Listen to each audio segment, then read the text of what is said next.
అద్భుతమైన క్రైస్తవ సహవాసముతోనూ క్రీస్తు యొక్క ప్రేమతోనూ నేను ఈ దినాన మీకు శుభాలు తెలుపుతున్నాను. ఆయన నిన్ను జాగ్రత్తగా చూచును అను చిన్న పాట మీలో ఎంతమందికి తెలుసు? మీకు తెలుసా? మంచిది, మనం అది తీద్దాం. సహోదరి, మీకు తెలుసా? మీకు తెలుసా?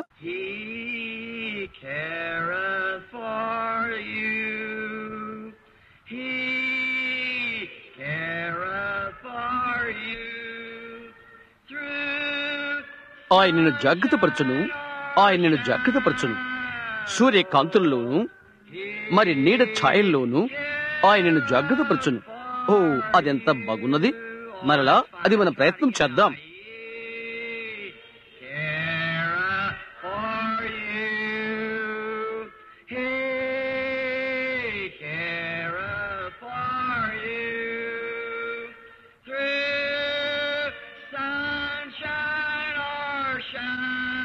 ఆయన నిన్ను జాగ్రత్తపరచును, ఆయన నిన్ను జాగ్రత్తపరచును. సూర్యకాంతుల్లోనూ మరి నీడ ఛాయల్లోనూ ఆయన నిన్ను జాగ్రత్తపరచును.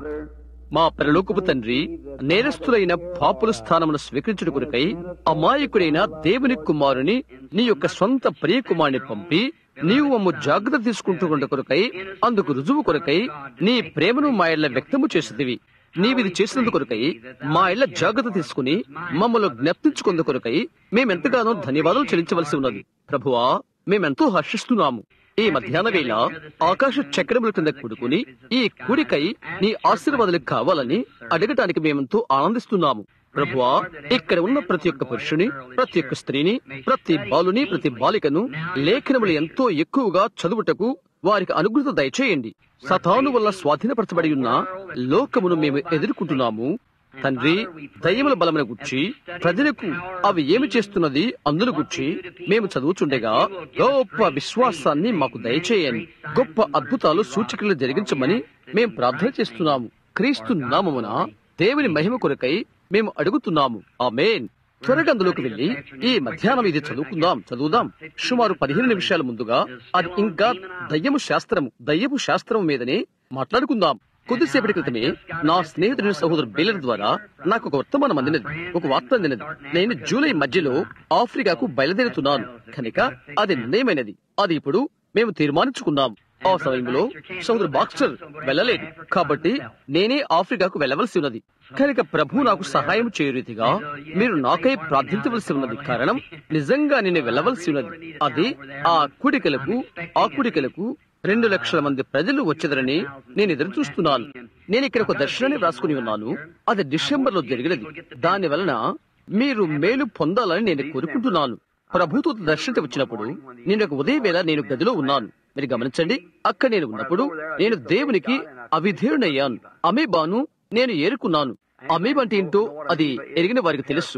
అది ఒక పారాసైట్, పరాన్న జీవి. అది నేను చంపేస్తుంది. ఎందుకంటే దేవుడు చేయవద్దని చెప్పిన దాన్ని నేను చూశాను. ఆ కథ మీలో ఎంతమందికి తెలుసు? ఇక్కడున్న కొంతమందికి తెలుసని అది విని ఉన్నారని నేను ఊహిస్తున్నాను. జరిగిన కథ మందిరంలోని జనందరికీ తెలుసని నేను అనుకుంటున్నాను. దేవుడు నాకు ఒక స్థలానికి వెళ్ళమని చెప్పాడు. ఆ స్థలానికి దూరంగా ఉండమని చెప్పాడు. ఇంకో స్థలానికి వెనుకకు వెళ్ళుటకై వెళ్ళమని చెప్పాడు. బోధకులు అద్భుతకరమైన వారు నా యొక్క సహోదరులు. అయితే దేవుడు నీకు ఏమని చెప్పాడో అది మనస్సులో ఉంచుకో. అవును, గమనిస్తున్నారా? నీకు ఒక దౌత్యం ఉన్నది, ఒక మిషన్ ఉన్నది. ఒక్క సమయంలోనే 2 ప్రవక్తలు ఉన్నారు. ఒక చోట బైబిల్ గ్రంథములు ఎంతమందికి అది జ్ఞాపకం ఉన్నది. అందులో ఒకరు ప్రభు అతనితో చెప్పాడు, నీవు ఒక స్థలానికి వెళ్ళు, నీవు ఇంకొక మార్గాన తిరిగి రావద్దు. నీవు అక్కడే ఉన్నప్పుడు అక్కడ ఏమీ తినవద్దు, త్రాగవద్దు అని చెప్పాడు. మరొక నిజమైన ప్రవక్త అతని కలుసుకుని, నీతో కలిసిన తర్వాత ప్రభు నాతోనూ కలిశాడు, నా ఇంటికి రా అని అతను అన్నాడు. ప్రవక్త అతను చెప్పిన మాట విని తన ప్రాణాన్ని పోగొట్టుకున్నాడు. గమనించారా? దేవుడు నీకు ఏమని చేయమని చెప్పాడో దాన్నే చేయి, ఎవరేమి చెప్పినప్పటికీ కూడా. ఈ దర్శనములో ఆయన నన్ను మేల్కొల్పాడు. అది డిసెంబర్ 13. నేను నా పడక ప్రక్కనే కూర్చొని నా భవిష్యత్తు ఏమి కాబోతుందా అని ఆశ్చర్యపోతున్నాను. నేను తిరిగి ఇక్కడికి వచ్చినప్పటికీ వారు నన్ను ఎరువుల మందుల కుట్లో త్రోయిటికి సంసిద్ధపడారు. అప్పుడే ఈ పరాన్న జీవులు పురుగులను తీసుకున్నవి, ఆక్రమించినవి. నేను ఈ యొక్క ప్రాంతాన్ని తాకిన వెంటనే వారు నాకు పరీక్ష పెట్టారు.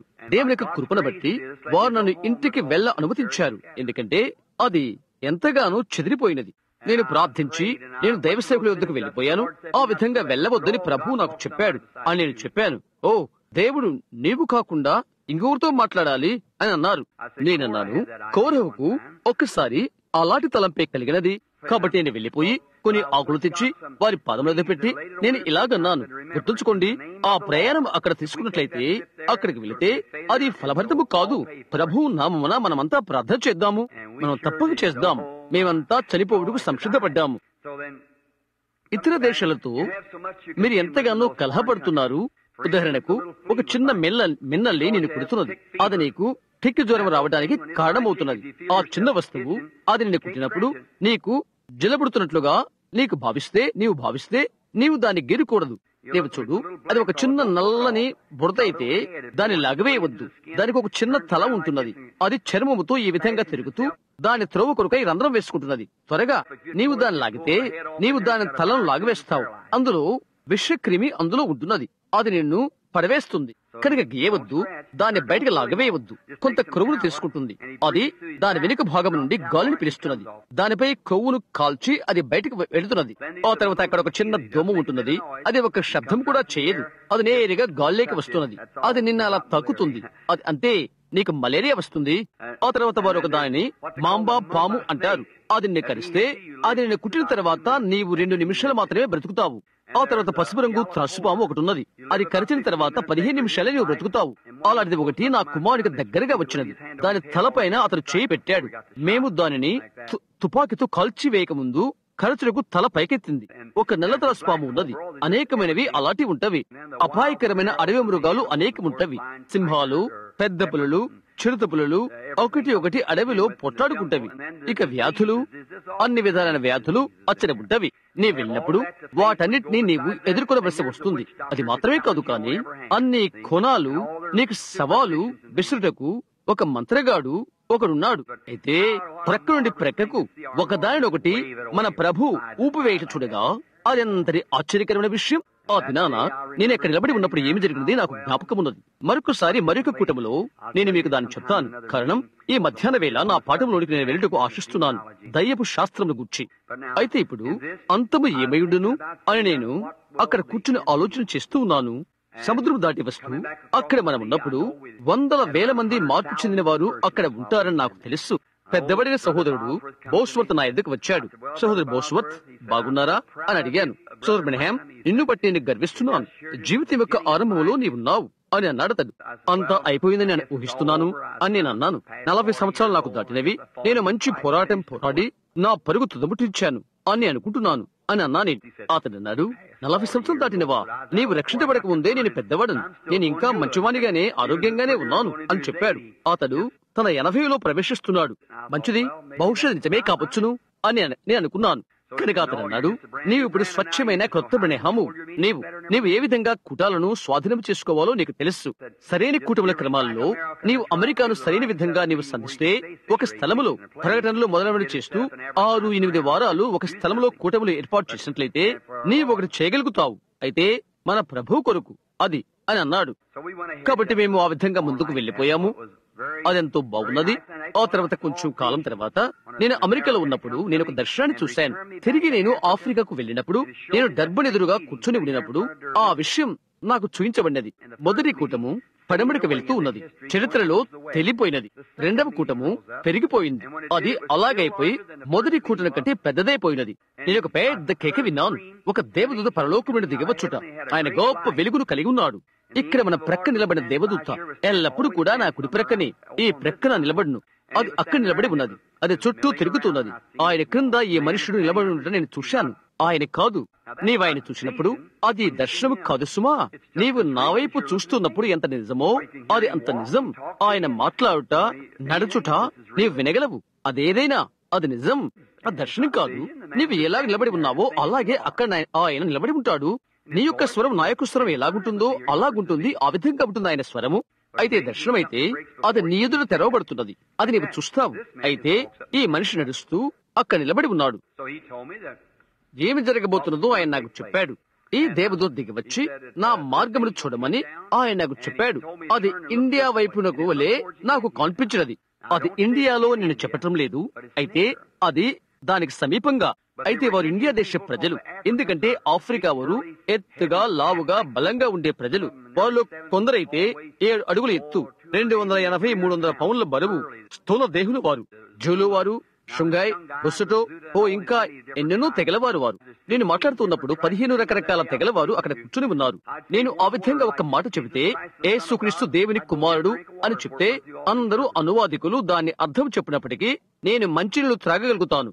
పెంతెకొస్తు భాషలతో మాట్లాడుతున్నప్పుడు నేను ఈ విధంగా తలుస్తూ ఉంటాను. ఒక్కరు ఒక విధమైన శబ్దంతో మాట్లాడినట్టయితే ఇంకొకరు మరొకటి. అది లోకంలో ఎలాగుంటున్నది? అయితే బైబిల్ నిజమని నేను నమ్ముతాను. అది చెప్పబడినప్పుడు ఏది తెలుసుకో, భావం లేకుండా ఎటువంటి శబ్దము ఉండదు సుమా. అందులో ఒకరు ఇలా చెప్తారు, బ్లూ బ్లూ బ్లూ అని దాని అర్థం యేసుక్రీస్తు దేవుని కుమారుడు అని. ఇంకొకరు అంటాడు క్లంక్ క్లంక్ క్లంక్ క్లంక్, అది అతని భాషలో యేసుక్రీస్తు దేవుని కుమారుడు అని. కాబట్టి అటువంటి శబ్దమైన అది ఎటువంటి శబ్దమైనప్పటికీ దానికి అర్థం ఒక చోట ఉన్నది. అవునా? అది ఏ విధమైన ధ్వని అయినప్పటికీ అది ఒక చోట ఒకరికి అర్థమవుతున్నది. దాన్ని వారు వ్యక్తం చేస్తారు. నా ఎడం ప్రక్క నేను ఇలాగ గమనించాను. ఆ దేవుడు దిగివచ్చినప్పుడు అక్కడ ఒక గొప్ప గుంపు నేను చూశాను. వారు మనుషుల వలె ఉన్నారు. వారి చుట్టూ ఒకటి ఓ విధంగా చుట్టుకున్నట్లుగా ఒక చిన్న బిడ్డ పొత్తిగుడ్డ ఎలా చుట్టుకుంటాడో ఆ విధంగా వారు ఉన్నారు. ఆ విధంగా ఉన్నారు. నేను ఎంతవరకు చూడగలుగుతానో అంతవరకు వారు ప్రజలు కాక మరొకరు కాదండి, కాదు. ఆ తర్వాత ఈ దేవదూత ముందుకు వెనుకకు బలంగా తిరుగుతున్న గొప్ప వెలుగు కాంతితో అలా కనిపించాడు. అంతమందిని నా బ్రతుకులో నేను ఎన్నడూ చూడలేదు. ఆ తర్వాత మరొక దేవదూత కూడా నాకు దగ్గరగా వచ్చి ఈ విధంగా చెప్పాడు, ఈ కూడికలో 3 లక్షల మంది ఉన్నారు. నేను దాన్ని ఇక్కడ వ్రాసుకుని ఉన్నాను. నేను ఫిన్లాండ్ లో ఒక చిన్న బాలుడు తిరిగి లేచునని చెప్పినట్లుగా ఒక చిన్న కాగితం మీద దాన్ని వ్రాసుకోండి. మీ బైబిల్ గ్రంథంలో ఉన్న చిన్న కాగితం పైన ఇంకొక చోటను ఈ కూటములో మీరు వ్రాసుకునండి. ఒక కూటం ఉండబోతున్నది, జరగబోతున్నది. ఒక ద్వారం ద్వారా మీరు వింటారు. 3 లక్షల మంది ప్రజలు ఆ కూటానికి వచ్చుట. అది వాస్తవం కాకపోతే అది మిగతా దానికంటే 3 ఎక్కువై ఉంటున్నది. గమనిస్తున్నారా? 3 లక్షల మంది కూటానికి వచ్చుట. అక్కడికి వెళ్ళడానికి నాకెంతో ఆనందంగా ఉన్నది. నేనేమి చేయను నాకు తెలియదు. ప్రభు కొరకు నేను ఆత్మను సంపాదించుటకు ఇష్టపడతాను.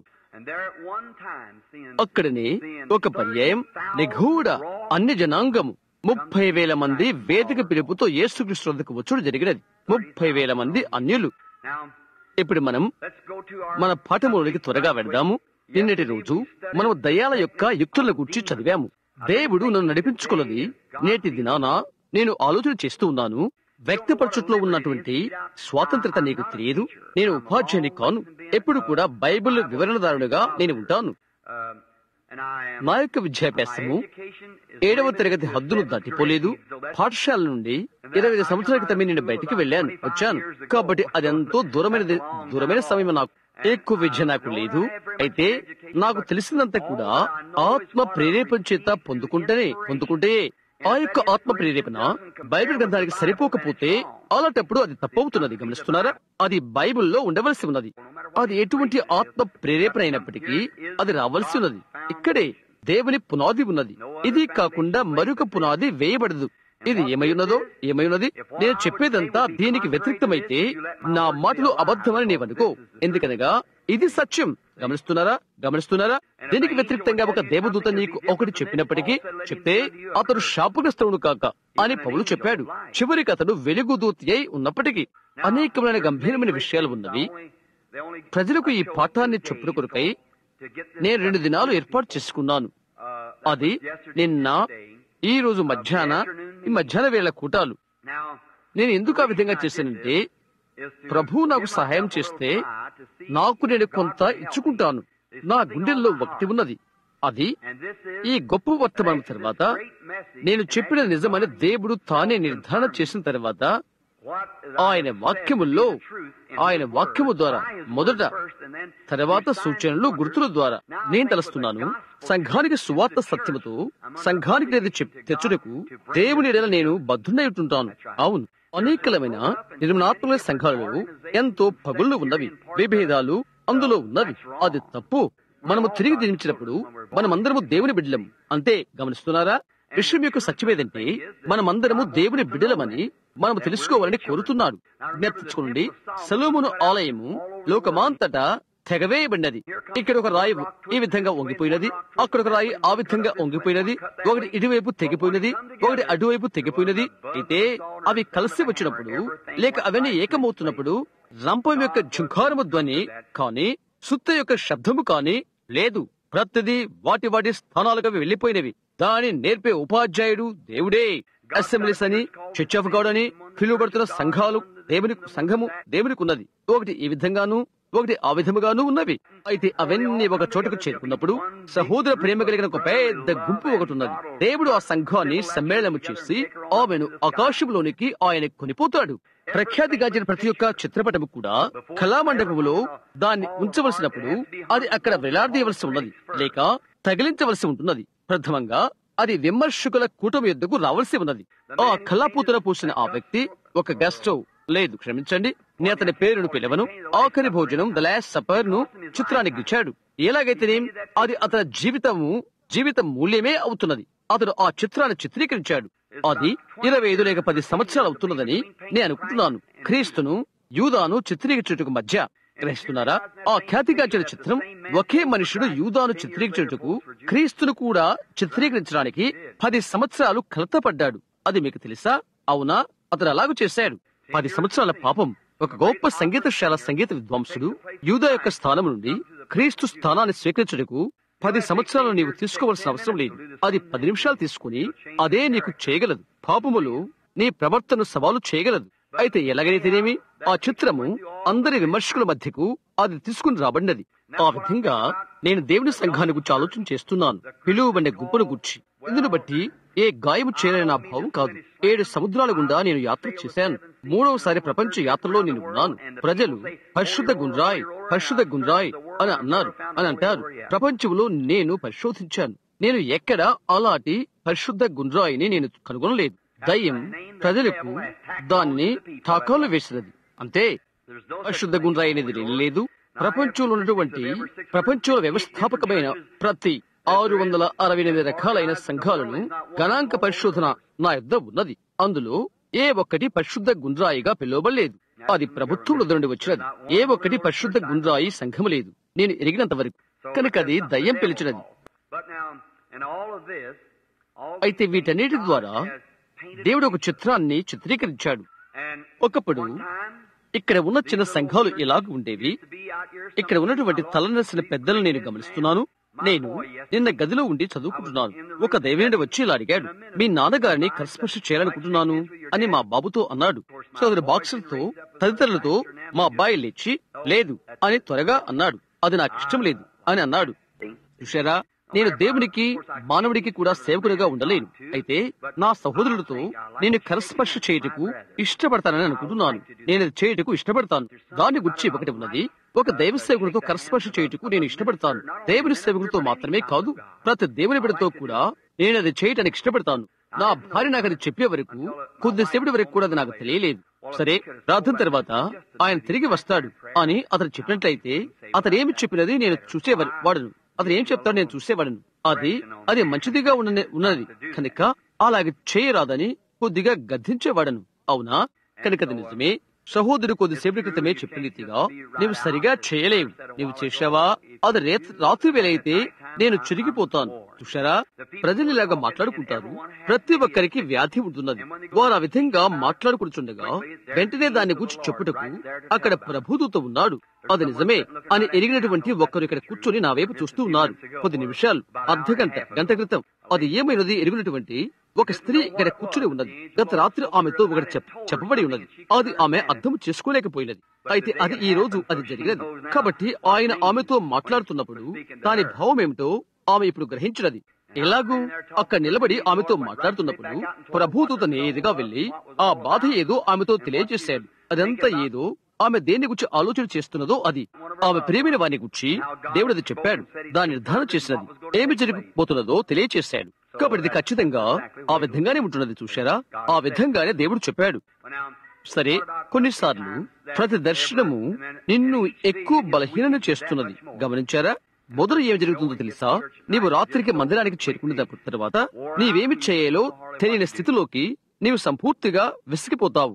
ఇప్పుడు నా కొరకు ప్రార్థిస్తావు, ఎందుకనగా అది ఒక కూటమిలో నుండి మరొక కూటమిలోనికి అవుతున్నది. ఇది ఒకటి మాత్రమే వ్యత్యాసంగా ఉండు కూడిక. నేను ఇప్పుడు ఇంటికి వెళ్ళినట్లయితే 2 నెలల వరకు నేనేమి చేయకున్నట్లయితే నేను వెళ్లిపోయి చేపల వేటలో ఉంటాను. అయితే ఒక కూటమిలో నుండి మరొక కూటమిలోనికి, ఒక దాని నుండి నేరుగా మరొక దానిలోనికి నేను వెళ్ళవలసి ఉన్నది. చూశారా, అది దాన్ని చేస్తున్నది. ఇక్కడ సభికుల్లో ఉన్న వెనక ఉన్నవారు మీరంతా ప్రార్థించండి. వేదిక పిలుపునకు ఎటువంటి ప్రతిస్పందన లేదని గత రాత్రి వారు చెప్పారు. అదెంతో అపాయకరమైన విషయం. చూశారా, కొన్నిసార్లు ఈ దీపాలు వెలగవు. వాటి మధ్యలో ఒక నల్లటి మచ్చ వస్తున్నది. ప్రభుదూత ఇక్కడ నిలబడి ఉన్నప్పుడు ఆయన నేను గమనించాను. ఆ అనుభూతి నేను సృజించాను. ఆ తర్వాత నా దగ్గర నుండి కదలి వెళ్లడం నేను గమనిస్తాను. అది నన్ను విడిచినప్పుడు నేను ఒక చోటుకు వెళ్లి కొద్దిగా నేనెక్కడ ఉంటాను, నేను చూస్తాను. అది మెరిసిపోతుంది. ఒక దర్శనం వస్తున్నది. ఆ తర్వాత నేను దర్శనాన్ని చూస్తాను. అక్కడ ఉన్న వ్యక్తి ఎటువంటి వారనే నేను గమనిస్తాను. వ్యక్తిని గమనించిన తర్వాత నేను మాట్లాడతాను. అది అక్కడ జరుగుతున్నది. అది జరిగే సంగతి. ఏమి జరిగింది అనేది నీవు అందరికీ చెప్పనవసరం లేదు. గమనించండి, అదంతా కూడా ఆత్మ సంబంధమైన రాజ్య మండలము. ఆ తర్వాత ఆ వ్యక్తి ప్రతిస్పందన ఇవ్వనట్లయితే బైబిల్ చదివి అదేమి లేదు అని చెప్పినట్లుగా ఉంటున్నది. దాని నుండి వెళ్లిపోవడం. చూశారా, కాబట్టి అదెంతో హీనమైన విషయం. కనుక సంసిద్ధంగా ఉండు, విను, కనిపెట్టు. ఆయన మాట్లాడినప్పుడు జవాబు చెప్పు. అవునా, ఏ సమయంలోనైనా జవాబు చెప్పుటకు సంసిద్ధంగా ఉండు. కాబట్టి ఈ ఉదయం నా భార్య, సహోదరు బేలర్ ఇంకా అనేక మంది దాని గురించి నాకు చెప్తున్నారు. ఒక విధమైన పొరపాటు నుండి ఒక చోట సహోదరుడు ఒకరిని పిలిచినట్లు ఆ విషయం పిలుపులకు ఆ మనుష్యుడు ప్రతిస్పందించలేదు. కనుక అది నిష్ప్రయోజనమవుతున్నది. అది దేవునికి మనుషుడికి మధ్య ఉంటున్నది. దర్శనం అయిపోయినది. ఇక దాన్ని నేను కనుగొనలేను. ఎందుకంటే అతను జవాబు ఇవ్వలేదు. కాబట్టి కనిపెట్టి ఉండు, సంసిద్ధంగా ఉండు. సరే, ఇప్పుడు దయ్యపు శాస్త్రమును తీసుకుని దయ్యాలను గురించి మాట్లాడుదాము. ప్రజలు దయ్యం అని వారు చెప్పగానే వెంటనే వారు ఇలాగ ఆలోచన చేస్తారు. అదొక పిచ్చి మాట, ఏదో భ్రమ అంటారు. అయితే దయ్యాలు దేవదూతలు ఎలాగ వాస్తవమైనవో అంత వాస్తవమైనవి. అవి నిజమైనవి. యేసుక్రీస్తు దేవుని కుమారుడు అనేది ఎంతటి వాస్తవమో దయ్యము అంతే వాస్తవము. పరలోకం వాస్తవమైనది. నరకం అనేది లేనట్లయితే పరలోకము కూడా ఉండదు. ఒక నిత్యమైన తీర్పు లేనట్లయితే, అనగా నిత్య శిక్ష దండన లేకపోతే నిత్యమైన ఆశీర్వాదము ఉండదు. ఒకటి పగలనేది లేనట్లయితే ఒక రాత్రి అనేది ఉండదు. అవునా, అంతే. పగలు ఎంత వాస్తవమో రాత్రి కూడా అంతే. ఒక క్రైస్తవుడు ఉంటావు ఎంత వాస్తవమో ఒక వేషధారి ఉండవు అలా ఉంటున్నది. దేవుని ఎదురు నుండి వచ్చిన ఒక అస్సలైన వాడు ఉండుట ఎంత వాస్తవమో దానికి ఒక నకిలీ వాడు ఉండుట అంతే. అవునా, అది ఖచ్చితంగా బొమ్మ, బొరుసు, నలుపు, తెలుపు జీవితంలో అంతట్లో వాస్తవ అవస్థలు ప్రతి చోట ఉంటవి. ఒక అబద్ధపు సువార్త ఉన్నది, ఒక నిజమైన సువార్త ఉన్నది. ఒక నిజమైన బాప్తిసం ఉన్నది, ఒక అబద్ధపు బాప్తిసం ఉన్నది.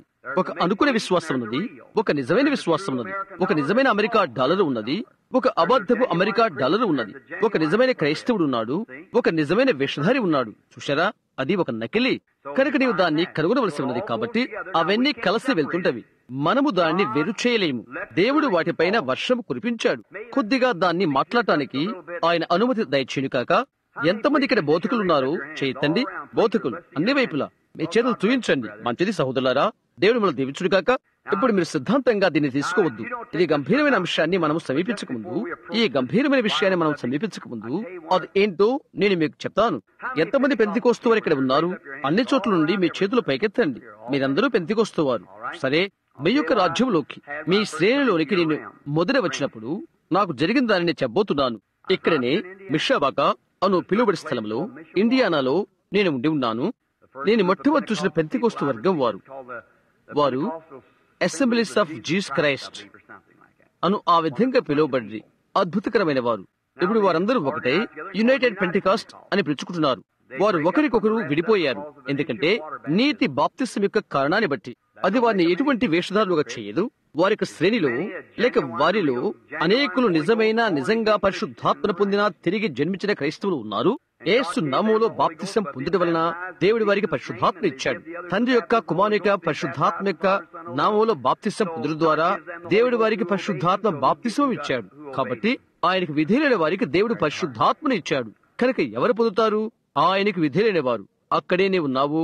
నీవు మర్చిపోతే ఒక విధంగా ఉండాలని కోరేవారిని అలాగే ఉండని నీవు వెళ్లిపోయి సహోదరులుగానే ఉండు అంతే. అదేమి చేసినది? వాని విడిచిపోయినట్లుగా చేసినది, విడిపోయినట్లుగా చేసినది. చూశారా? ఏంటది? విడిపోయి చిరిగిపోయి సహోదర భావమందు వేరైపోయి మీరు విడిపోవుట లేదండి. మనము వేరువారము కాదు, మనమంతా ఒక్కటే. అవును. అయితే నేను అక్కడ నిలబడి ఉన్నప్పుడు నేను వారిని గమనిస్తున్నాను. నేనైతే అప్పుడే ఆ పురాతన లేక ఆ పాత సదరణ బాప్టిస్ట్ సంఘం నేను వచ్చాను. నేను లోపలికి వెళ్ళాను. వారు చప్పటి కొడుతూ నేను వారిలో ఒకరిని అలా చెప్పుడుకు ఆనందిస్తున్నాను అని కేకలు పెడుతున్నారు. నేను అనుకున్నాను, అబ్బబ్బో మొదటిగా ఏం జరిగిందో తెలుసా? అక్కడికి వచ్చాను. ఒకరు వచ్చారు నాట్యం చేస్తూ. ఎంత గట్టిగా నాట్యం చేయాలో అంత గట్టిగా నాట్యం చేస్తున్నాడు. ఠో ఠో ఠో ఠో. ఏ సంఘక్రమాలు ఇవి అని అనుకున్నాను. అలాంటివి నేను ఎప్పుడూ వినలేదే. నేను చుట్టూ గమనిస్తున్నాను. ప్రపంచంలో ఆ ప్రజల సంగతి ఏంటో అని నేను ఆశ్చర్యపోయాను. అక్కడ ఉన్నటువంటి కూటమును నేను కలవటం మీరు నా జీవిత కథలో విని ఉంటారు. అయితే ఇదొక విషయం నేను ముందు ఎన్నడూ బహుటంగా చెప్పినట్టు విషయం ఇది. మీరు మీ జ్ఞాపకంలో దాన్ని తుడిపెట్టాలనుకున్నట్లయితే మీరు అలాగ చేయగలరు. మంచిది. ఇక్కడ నేను గమనిస్తూ ఉన్నాను. నా జీవితంలో నేను చూచినటువంటి ప్రజలలో వీరి వలె సంతోషంతో ఉన్న ప్రజలు మరొకరు లేరు అని నేను అనుకున్నాను. వారి భక్తిని గురించి వారు సిగ్గుపడరు. బాప్టిస్టు వారమైన మనము కొన్నిసార్లు సిగ్గుపడతాం కదా. గమనిస్తున్నారా? వారు ప్రార్థించినప్పుడు వెళ్ళినప్పుడు ఆ ఫ్యాన్ వెనక్కి వెళ్తారు తెలుసా. అయితే సోదరుడా, వారైతే లోపట వెలుపట అంతటా వారికి భక్తి ఉన్నది. ఆ రాత్రి నేను వేదికపై వెళ్ళినది నాకు జ్ఞాపకం ఉన్నది. బౌద్ధులందరూ వేదిక పైన ఉండుట అది ఒక మహాసభ. వారు దాన్ని ఉత్తరాదిని జరిగించవలసి ఉండేను. రంగు జాతి సమస్య వలన, దక్షిణాన జిమ్ క్రో చట్టం వలన కూడా. కాబట్టి ప్రతి చోటు నుండి వచ్చిన అందరూ ఇక్కడ కలుసుకుని ఉన్నారు. కాబట్టి నేను అక్కడే కూర్చుని ఉన్నాను. పగలు రాత్రి బోధించిన బోధకులందరి బోధ నేను విన్నాను. ఒక వృద్ధ బోధకుని గురించి వారు చెప్పారు.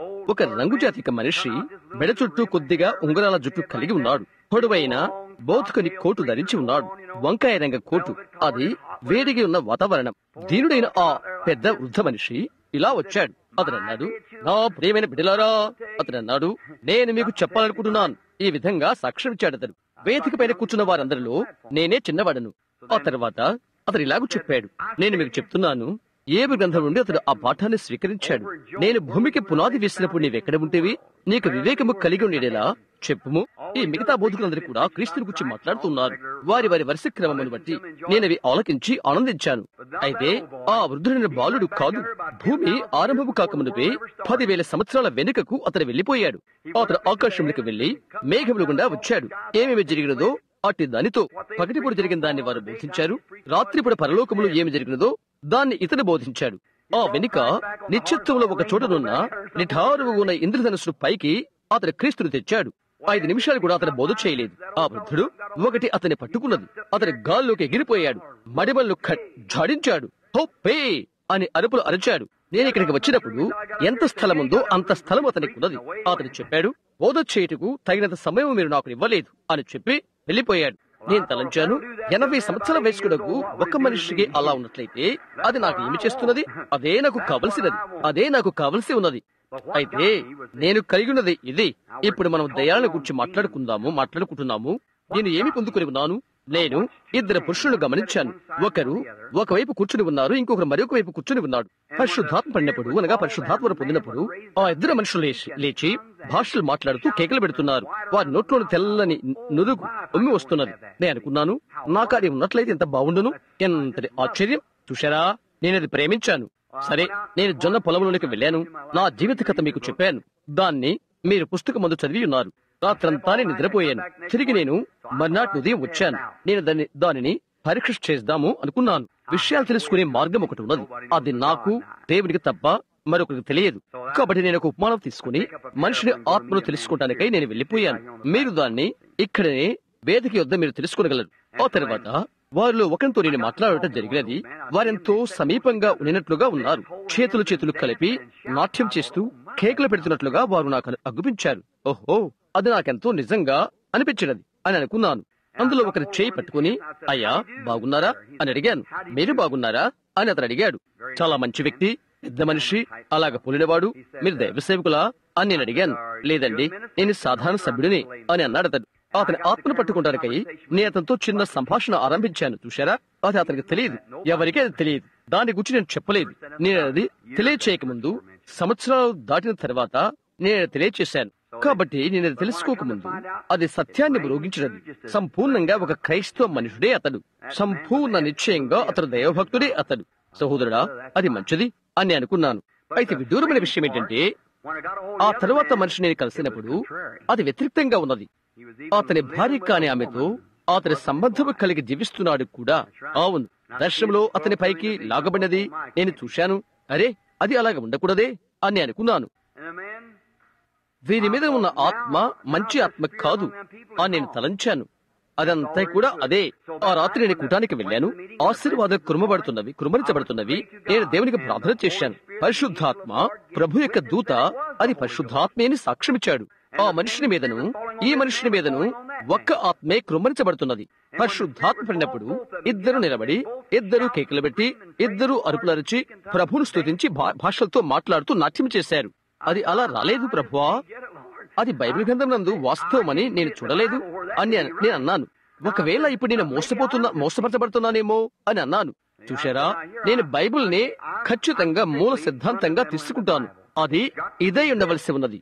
అవును, నేను చెప్పాను, ప్రభువా, నా స్థితి నీకు తెలుసు. నీ వాక్యములోనే నేను దానిని చూడవలసి ఉన్నది. నేను అర్థం చేసుకోలేకపోతున్నాను. పరిశుద్ధాత్మ ఈ మనుషుల మీద పడుతున్నది, పరిశుద్ధాత్మ ఆ మనుషుల పైన పడుతున్నది. అందులో ఒకరు భక్తుడు, మరి ఒకడు వేషధారి. అది అని నాకు తెలుసు.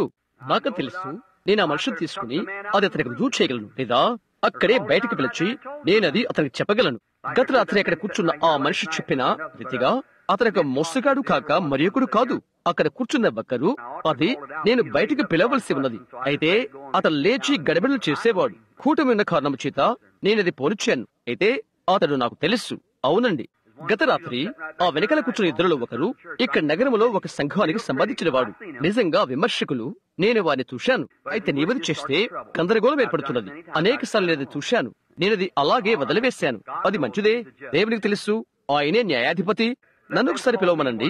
అతడు ఒకటి జరుగుట మీరు చూస్తారు. అవునా, అతన్ని అలాగే ఉండనియండి. దయ్యం ఎలాగో అలాగే. దయ్యాన్ని నేనెప్పుడు బయటకు పిలవలేదు. అతడు లేక అది నా ఎద్దుకు వచ్చి నాకు సవాలు చేసినది. అడు తర్వాత దేవుడు కార్యం ఆరంభించగానే చూశారా ఏమి జరిగినదో మీరు చూశారు. మంచిది, నేను దాన్ని అలాగే వదిలిపెట్టాను. కూటము కష్టం చేసినది. ఎందుకంటే ఆ ఆత్మ నిరంతరము నా మీదనే కదలాడుచున్నది. చూశారా, నేను అలాగే ఉంటాను. సరే, ఈ మనుషులను నేను అర్థం చేసుకోలేకపోయాను. అది 2-3 సంవత్సరాల తదుపరి నేను గ్రీన్ మిల్స్ లో ఉన్నప్పుడు, ఇక్కడ ఇండియానాలో స్కౌట్ రిజర్వేషన్ లో ఉన్నప్పుడు, నేను ఎక్కడైతే ప్రార్థనకు వెళ్తున్నానో అక్కడ ఆ పాత గుహ యొద్ద నేను ఉన్నాను.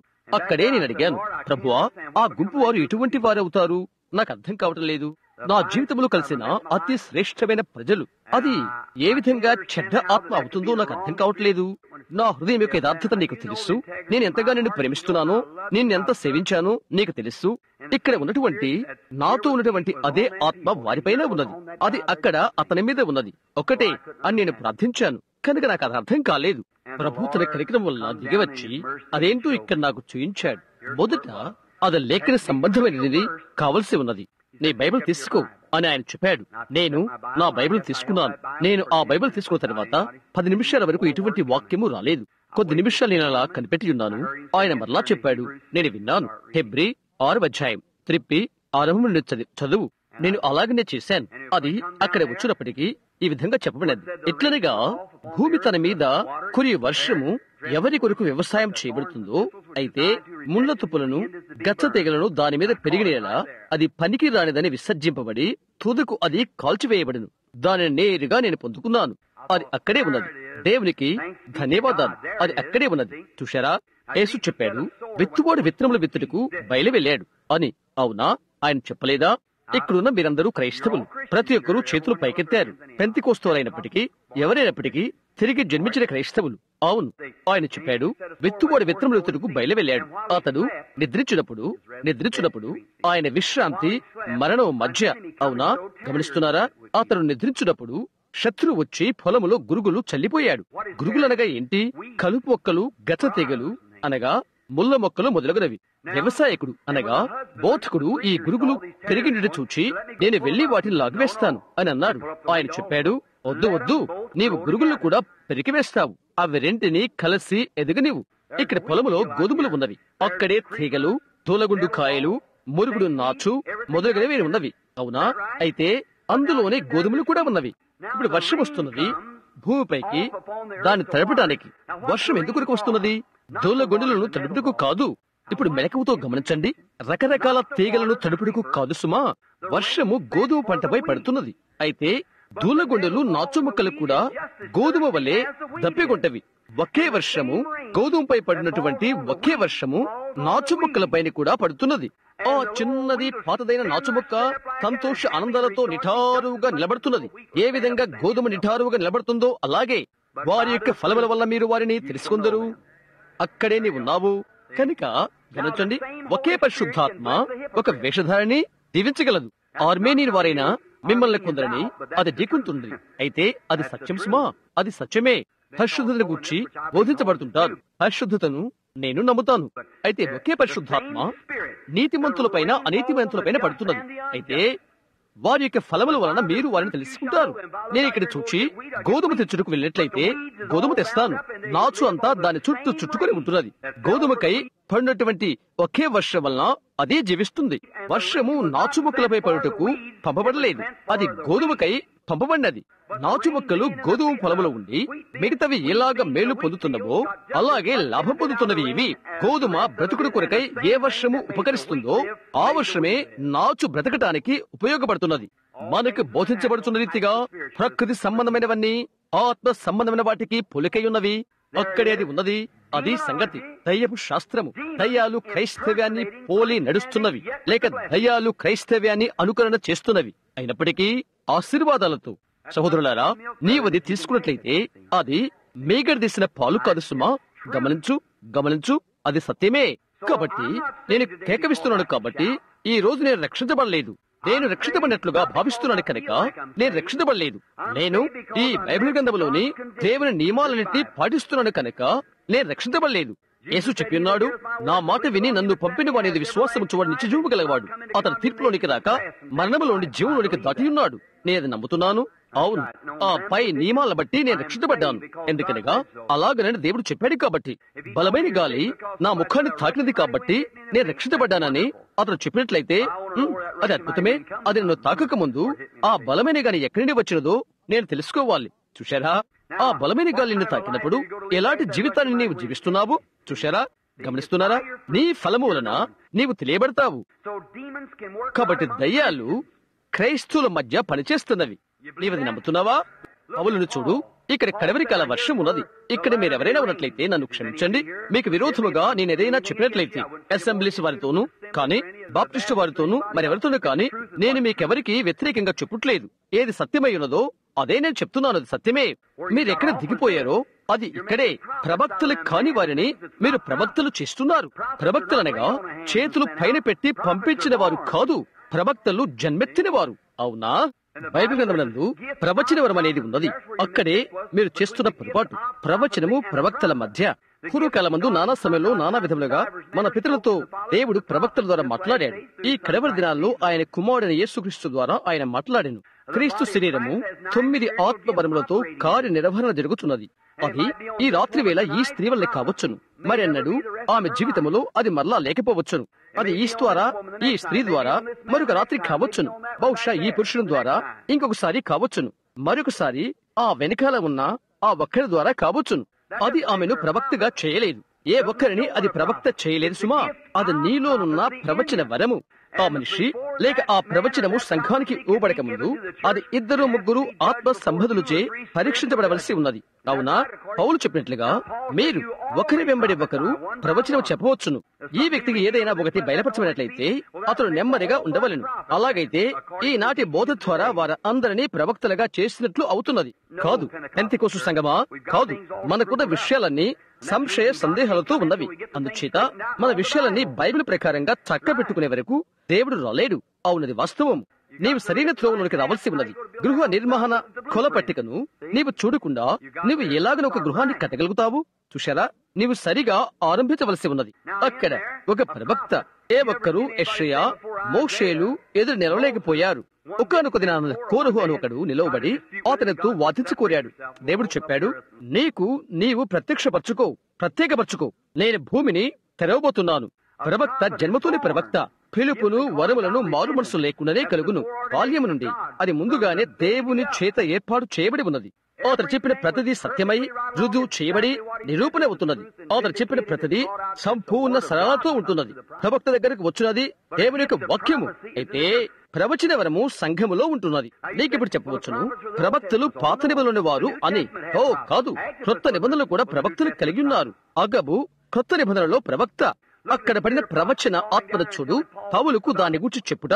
తరువాత అగబు యెరూషలేము నుండి వచ్చి పౌలుని కనుగొని తన నడికట్టు అతనికి చుట్టి తిరిగి ఈ విధంగా చెప్పాడు, యెహోవా ఇలాగ సెలవిస్తున్నాడు, ఇది చుట్టబడిన లేక ధరించిన మనుష్యుడు అతను యెరూషలేముకు వెళ్ళినప్పుడు సంఖ్యల చేత బంధించబడుటను కూర్చి అతను చెప్పాడు.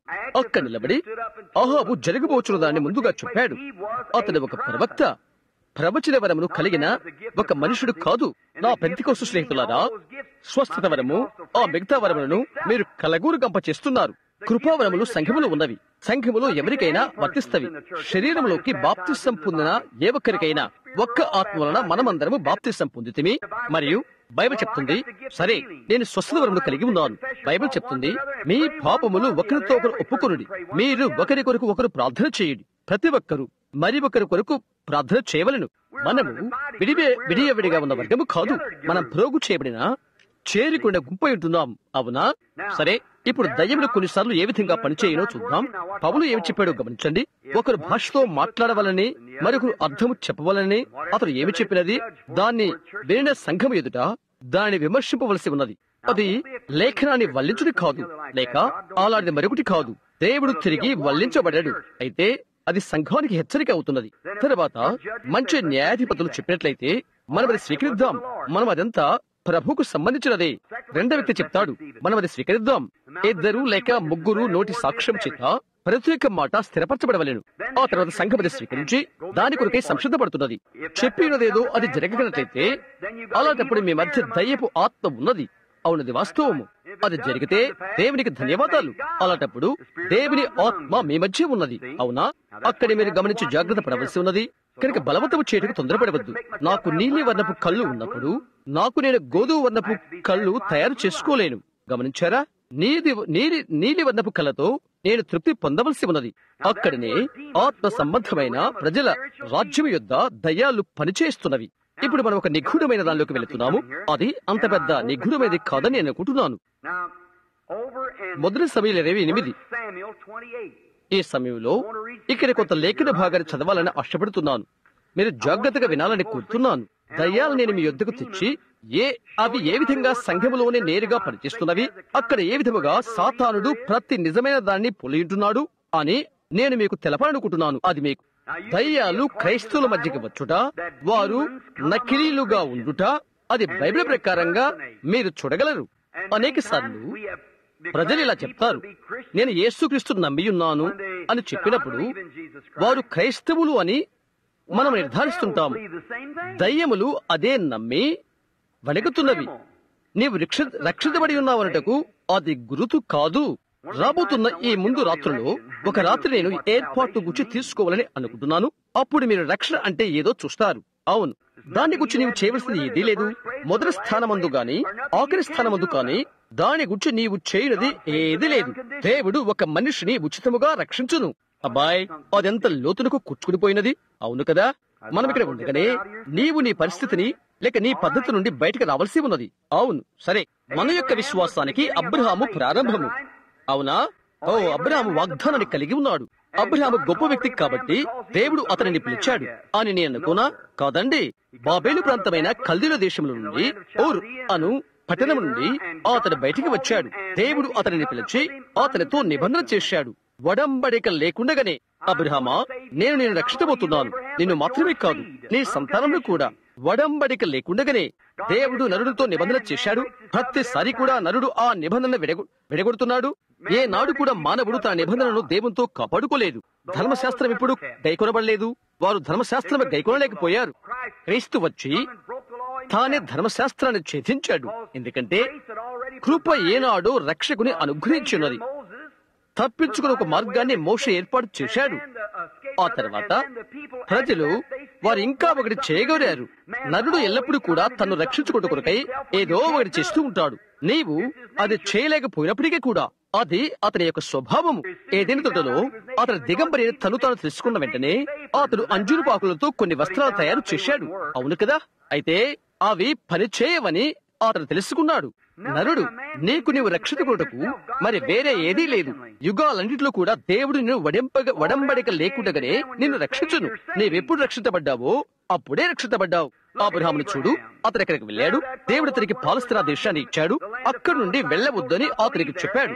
పాలస్తీనాను విడిచిన యూదుడు వెనుకబడిన పోయినవాడు అవుతాడు. అక్కడే ఉన్నమని దేవుడు అతనితో చెప్పాడు. దేవుడు ఒకటి నీకు చెప్పినట్లయితే నీవు అది చేయకపోతే నీవు దారి తప్పిన వాడవవుతావు, వెనుకబడిన వాడవవుతావు. అవును, సరే, ఒక కరువు వచ్చినది. అబ్రహాం విశ్వాసం పరీక్షించడానికి కొరకై అబ్రహాము అక్కడ ఉండటానికి బదులుగా లేదు, అక్కడ ఉండలేకపోయాడు, పారిపోయాడు. తన భార్యని శారాను తీసుకుని 300 మైళ్ళ దిగువ వెనుక ఇంకొక దేశానికి వెళ్లిపోయాడు. దాని గురించి నేను కొంత సమయం తీసుకున్నా.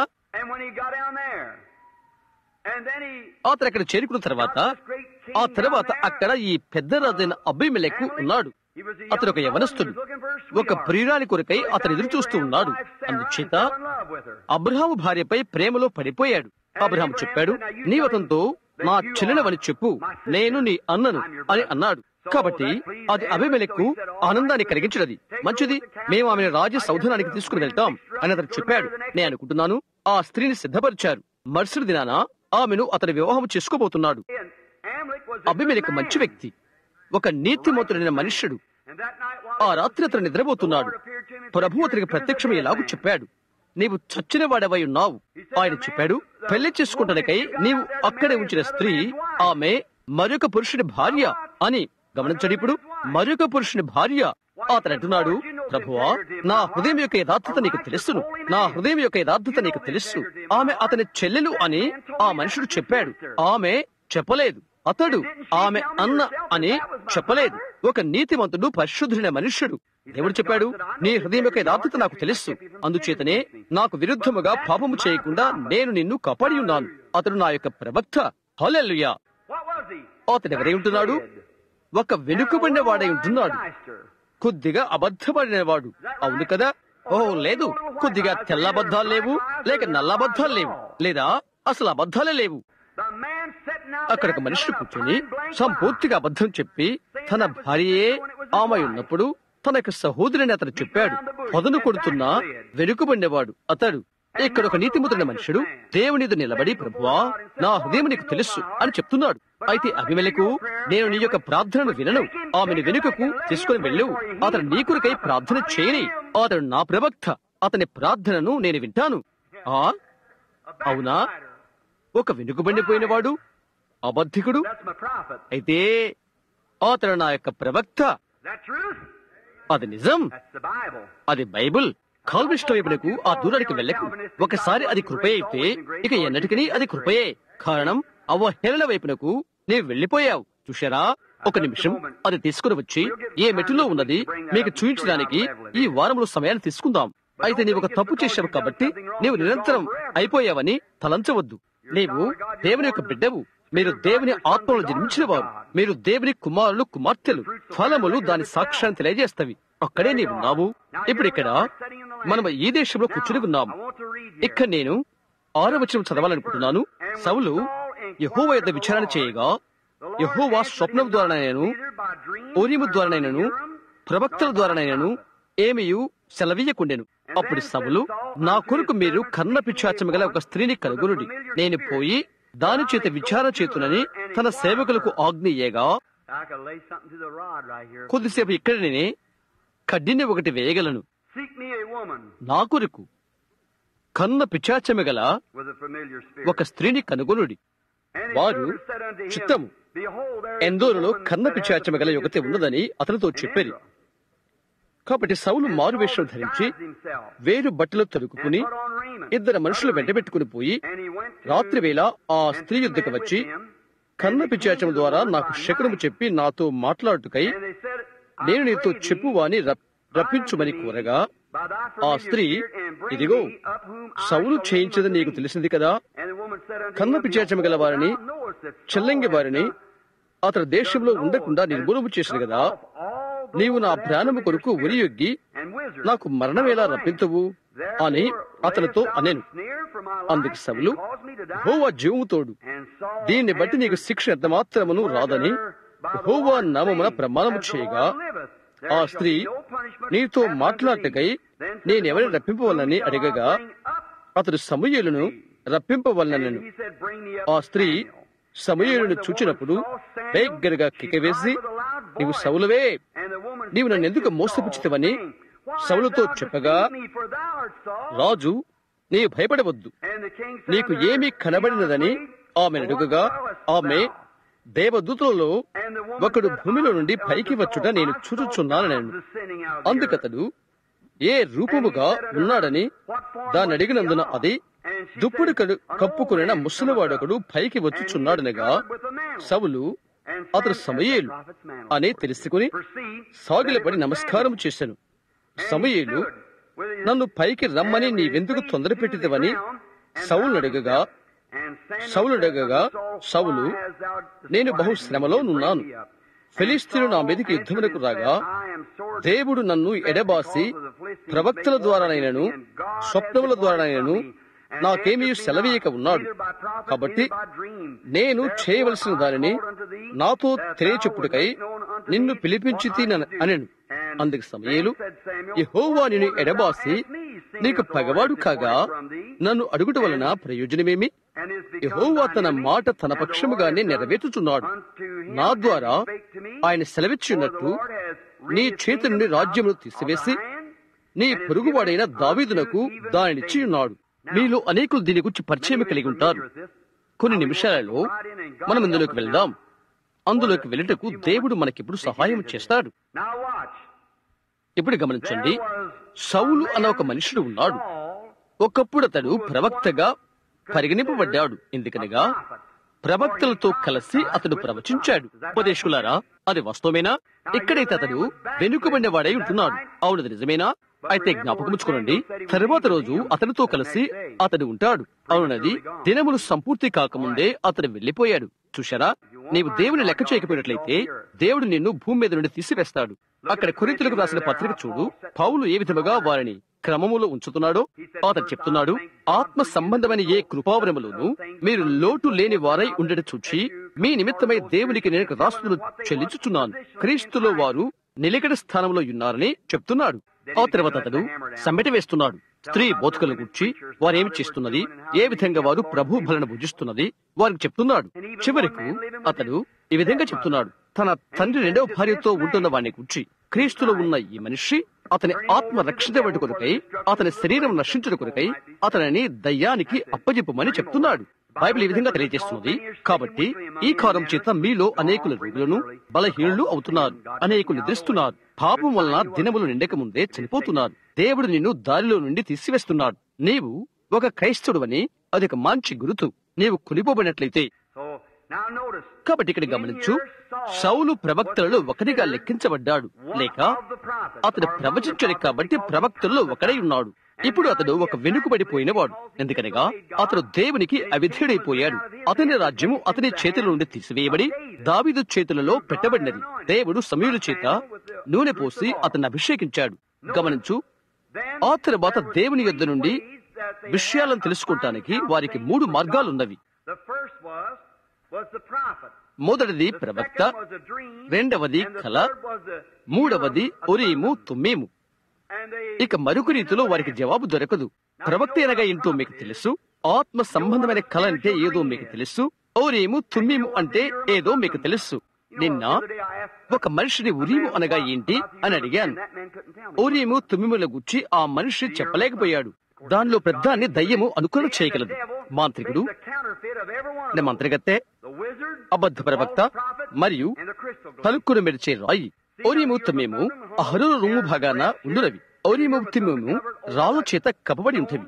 వారు దాన్ని ఆలయంలో ఉంచుతారు. వారికి ఒకటి నిర్ధారణ కాకపోతే జవాబు కొరకై దేవుని ఎదుట వారు వెడతారు. అది దేవుని చిత్తమా కాదా అని తెలుసుకుంటానికై ఆ ఉరీము తుమ్మిముపై ఒక వెలుగు ప్రకాశిస్తున్నది. ఉరీము తుమ్మిము జవాబు ఇవ్వకపోతే అదే దేవుని ఎదురుని వచ్చు సరళమైన జవాబు. ఈ రోజు ఉరీము తుమ్మీము సోది చెప్పువాడు దాని పోలిక కొరకై మెరిసే గాజు బందిని తీసుకుంటాడు. సోదిగాడు. ఒక అద్భుతమైన విషయం అది. దేవుడు ఒక త్రిత్వంలో ఉన్నాడు. దేవుని యొక్క శక్తి త్రిత్వంలో ఉన్నది. దయ్యం ఒక త్రిత్వంలో ఉన్నది. అతని శక్తి త్రిత్వంలో ఉన్నది. బైబిల్ ద్వారా నేను దాన్ని రుజువు చేయగలను. ఆ ఉరీము తుమ్మీము ఈ రోజు దయ్యం వాడుతున్న గాజు బంతి. తిరిగి అబద్ధ ప్రవక్త ఇక్కడ ఉన్నాడు.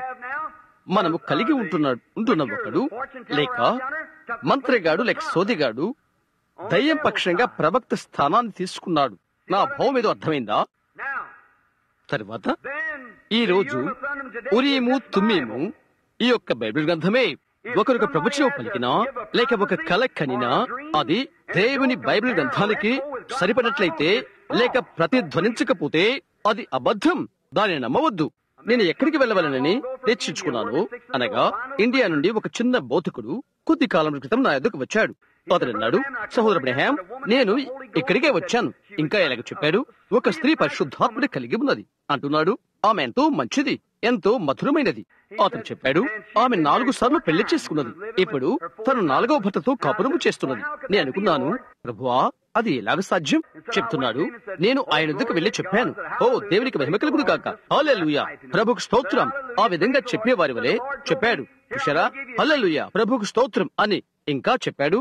ప్రభు నాకు చెప్పాడు, ఇదిగో ఆ కళ నేను నీతో చెప్పబోతున్నాను. ఇంకా చెప్పాడు, నా భార్య వ్యభిచార జీవితంలో జీవిస్తున్నట్లు నేను కలలో చూశాను. ఆమె నా ఎద్దుకు వచ్చి, విక్టర్, నన్ను క్షమించవా, నన్ను క్షమించవా అని అడిగినది. ఎందుకు క్షమించను? నిన్ను క్షమించి తిరిగి చేర్చుకుంటాను అని నేను చెప్పాను. అతను చెప్పాడు, అది నేను చేసినది. చూశారా, నేను క్షమించాను అన్నాడు. నేను చెప్పాను, విక్టర్, నీ కళ చాలా సౌమ్యంగా ఉందే, అయితే దయ్యం అది నీకు ఇచ్చినది ఏంటి అని అడిగాడు. నేను చెప్పాను, దేవుని వాక్యంతో దాన్ని పోల్చవద్దు. ఆమె వ్యభిచారంలో జీవిస్తున్నది నిజం. 4గురితో ఆమె కాపురము చేయలేదు. అవును, దాన్ని వదిలిపెట్టి మరలా మొదటి దాని యొద్దకు వెళ్ళును. ప్రారంభము కంటే అది బహు ఘోరంగా ఉండును. ఆమె ఇక తన బ్రతుకు కాలమంతా ఒంటరిగానే జీవించవలసి ఉన్నది. నే అన్నాను, దాన్ని దేవుని వాక్యంతో పోల్చవద్దు. నీ కల అబద్ధం. నేను చెప్పాను, అది దీనితో పోల్చకూడదు. ఒక ప్రవక్త ప్రవచనం చెప్పినప్పుడు మరియు వారు మాట్లాడినప్పుడు ఆ ప్రవచనం సత్యమైనదా అని తెలుసుకోవాలంటే వారు దాన్ని ఉరీము తుమ్మీము ఎదుట ఉంచెదరు. ఇంకా దేవుని స్వరం యొక్క వెలుగు ఉరీము తుమ్మీము మీద పడినట్లయితే అలాంటప్పుడు సంపూర్ణ నిశ్చయమైనది, అది సత్యమైనది అవుతుంది. అది ఒక్క మనిషి ఒక అర్థాన్ని ఇచ్చినట్లయితే కలకు గాని బైబిల్ గ్రంథంలోని ఒక దానికి ఒక అర్థం చెప్పినట్లయితే అది దేవుని యొక్క బైబిల్ గ్రంథంకు సరిపోకపోతే అది అబద్ధమవుతున్నది. ఈనాడు ఒక ఉరీము తుమ్మీము ఉన్నది. బైబిల్ గ్రంథము వ్రాయబడక ముందుకు ఉరీము తుమ్మీము ఎలాగో అలాగే ఇది నేరుగా దేవుని స్వరమై ఉంటున్నది. ఆమేన్, హల్లెలూయా. నేను ఇప్పుడు ఒక విధమైన భక్తిపూర్తమైన భావాన్ని కలిగి ఉంటున్నాను. నన్ను పిచ్చి భక్తి గలవని అనుకోవద్దు. నీ ఇష్టం. నేను ఎక్కడ ఉన్నానో నాకు తెలుసు. నేను ఉబ్బిపోవటం లేదు. అవును, ఎక్కడ సత్యమున్నది అది దేవుని యొక్క వాక్యమే. అది దేవుని యొక్క వాక్యము కాకుండా నీకెటువంటి కల వచ్చినా ఎటువంటి ప్రవచనం నీవు పలికినా నాకు అనవసరం. వాక్యముతో అది సరిపోల్చబడినట్లయితే అది తప్పు. అదే ఈ రోజు కలిగి ఉన్నటువంటి ఇబ్బంది. ఒకరు కలగంటున్నారు, మరొకరు దర్శనం వస్తున్నది, మరొకరు భాష కలిగి ఉంటున్నారు. ప్రతిదీ కూడా కలగలపై పోయినది, సంఘ శాఖ అయిపోతున్నది, ప్రతిదీ విచ్ఛిన్నమైపోతున్నది. ఒకరి పునాదైన దేవుని వాక్యం వద్దకు నీవు దాన్ని తిరిగి తీసుకుని రావాల్సి ఉన్నది. అవును, అది నిజం. ఒకరు ఈ విధంగా చెప్పే వాటి మీద సంఘాలు కట్టబడుతున్నవి. ఒకరంటారు, ఓ యేసు తెల్లని గుర్రం మీద రాబోతున్నాడు, నాకు అది తెలుసు, నేను ఆయన దర్శనంలో చూశాను అని అంటారు. ఆల్రెడీ సంఘాన్ని వారు కడతారు. ఓ హల్లెలూయా, ఆయన ఒక మేఘ మీద వచ్చుచున్నాడు. ఆ తరహా వారు దాన్ని చేస్తారు. వారిని వెడగొడతారు, వెరైపోతారు, ఒకరినొకరు గద్దెగుళ్ళు అని పిలుచుకుంటారు. ఇంకా పేనుల గుత్తి అని మరో విధంగా పిలుస్తూ ఉంటారు. ఎందుకని సహోదరుడా, అది తెలియజేయడం కొరకై వెళ్లిపోతుంది. ప్రప్రదంగా నీవు దాన్ని చేసినప్పుడు దేవునితో నీ హృదయము సరి ఉండలేదు. అవునా, మనం సహోదరులం. మనము ఒకరికొకరము అంటుకుని ఉండవలసి ఉన్నది. మనం ఒకరికొకరము అవసరమై ఉన్నాం. ఇప్పుడు చూడు, సౌలు పడిపోయాడు, అతను వెళ్తున్నాడు. దేవుడు ఆయన ముఖమును అతనికి చూయించకుండా త్రిప్పుకున్నాడు. అతను వెళ్లిపోయి ప్రవక్తల యొద్ద విచారణ చేశాడు. ప్రవక్తలు వచ్చి ప్రవచనం చెప్పుకునే ప్రయత్నం చేశారు. దేవుడు నిలుపు చేశాడు. దర్శనం అనుగ్రహించలేదు. ప్రవక్తలు బయటికి వచ్చి నేను సహాయం చేయలేను, లేదు, నిన్ను గూర్చి ఆయన ఏమీ చెప్పలేదు అని చెప్పారు. ఆ తర్వాత అతను అన్నాడు, ప్రభువా ఒక కళ దయచేయి అని అన్నాడు. రాత్రులు దాటిపోతున్నవి, ఏ ఒక్క కళ కూడా రాలేదు. ఆ తర్వాత అతను ఉరీము తుమ్మిము వద్దకు వెళ్తున్నాడు. ఓ దేవా, నేను ప్రవక్తల యొద్ద ప్రయత్నము చేశాను, నేను కళల కొరకై ప్రయత్నము చేశాను, ఇప్పుడు నీవు నాకు సహాయం చేయి. నీవు చేయవా? అది తెగిపోయినది, ఎందుకంటే వెలుగు ప్రకాశించలేదు. ఆ తర్వాత అతడు హీనమైన దిగజారిన ఒక మంత్రగత్తెను, కన్న పిచాచిని శరణార్థము కోరాడు. అతను ఆమె ఎద్దుకు వెళ్లి అక్కడకు దోగాడుకుంటూ వెళ్లి తనుగా మరువేషం వేసుకున్నాడు. ఈ మంత్రగత్తె వెళ్లిపోయి సమూయేలు యొక్క ఆత్మను పిలుచుకుని వచ్చినది. మీరేమి తలస్తున్నారో నాకు తెలియదు, అది సమూయేలు కాదు అని అనేక మంది చెప్తారు. అయితే బైబిల్ చెప్తున్నది అది సమూయేలు అని. సమూయేలు, అది నీవు పట్టుకుంటే వింతగా ఉంటున్నది, అవును కదా? అయితే అది సమూయేలు, అవునది బైబిల్ తెలియజేస్తున్నది. ఆ మంత్రగత్తె అతన్ని పైకి పిలవగలిగినది. ఆమె సమూయేలును పైకి పిలిచినది. సమూయేలు ఒక చోట ఉన్నాడు. అయితే జరుగుతున్నది ఏదో జ్ఞప్తిని కలిగి ఉన్నాడు అతడు. జరిగిన దాని గురించి అతడు ఇంకా ప్రవక్త దుప్పటి తన మీద వేసుకుని ఉన్నాడు. కాబట్టి సహోదరుడా, నీవు చనిపోయినప్పుడు నీవు చనిపోవటం లేదు, నీవెక్కడో ఒక చోట జీవించుచున్నావు. నేను ఒక్క నిమిషము నిలుపు చేయనివ్వండి. ఈ దయ్యపు శాస్త్రము మరికొద్ది లోతుగా వెళ్ళటానికి ఆమె దయ్యం. అయితే ఆత్మ ప్రపంచానికి ఆమెంతో సమీప సంబంధము కలిగి ఉన్నది. ఈ రోజు క్రైస్తవులను చెప్పుకునే వారి కంటే అనేక మంది ఆత్మ పారమార్థిక బోధ చేయవారికి ఆత్మ లోకమును గురించి మరెక్కువ తెలుసు. అయినప్పటికీ ఆమె దయ్యమే. బైబిల్ యొక్క కాలాల్లో అది అలాగే జరిగినది. యేసు భూమిపైన ఉన్నప్పుడు అక్కడ వేదాంతులు, పండిత పారాయణులు ఉన్నారు. అందులో కొందరు నేటి ప్రపంచ ప్రఖ్యాతిగాంచిన గొప్ప సెమినరీలు ఉత్పన్నము చేయవారి కంటే గొప్పవారు. వారు ప్రఖ్యాతిగాంచిన పరిశుద్ధై వారు ఉండవలసి ఉండెను. ఒక లేవిని చూసినట్లయితే అతని ప్రతిదాని యందు నిర్దోషి, నీతిమంతుడై ఉండవలసి ఉన్నది. అయినప్పటికీ కూడా ఆ మనుషునికి కుందేళ్లు మంచులో తన కాళ్ళు అడుగులు ఎలాగా కనబడకుండా ఉంటావో, ఎలాగ తెలియకుండా ఉంటావో అంతకంటే ఎక్కువగా అతనికి ఏమీ తెలియదు. యేసు వచ్చినప్పుడు ఆయన గుర్తించలేకపోయారు. వారు యేసును దయ్యమని పిలిచారు. ఆయన బెల్జెబూబు, దయ్యము ఒక అధిపతి అని అతడు అన్నాడు. అవునది వాస్తవమేనా? అయితే ఇక్కడ ఒక హీన తరహా దయ్యం ఒకటి వచ్చినది. అతని దూరాన సమాధుల్లో నివాసం ఉండేవాడు, ఏదో చేసేవాడు. ఆ దయ్యమే తనకు తానుగా చెప్పినది, నీవెవరో మాకు తెలుసు, నీవు దేవుని కుమారుడువు, దేవుని పరిశుద్ధుడు అని చెప్పినది. అవునది వాస్తవమేనా? మాంత్రికులు, మంత్రగాలు, దయ్యాలు ఆయన దేవుని కుమారుని గుర్తించినవి. అయితే విద్యావంతులు, సెమినరీ వేదాంత బోధకులు ఆయన బయల్జెబూబు అని గుర్తించారు. ఏది సత్యం? దయ్యమా? బోధకుడా? దయ్యమే. సహోదరుడా, ఈ రోజు అదేమి ఎక్కువగా మారలేదు సుమా. వారు దేవుని శక్తిని గుర్తిరగలేరు. నీవెంతటి బోధన నీవు కలిగి ఉన్నప్పటికీ అదే నీ లోపల మధ్యలో మ్రోగించగలదు.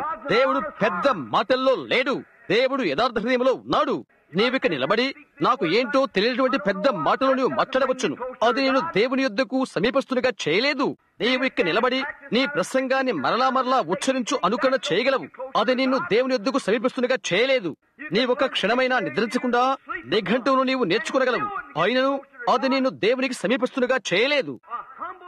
సాధుత్వము గల, సమర్పణ గల దీన హృదయమే నిన్ను దేవుని యొద్దకు తీసుకుని వస్తుంది. అది నిజం. ఆమేన్.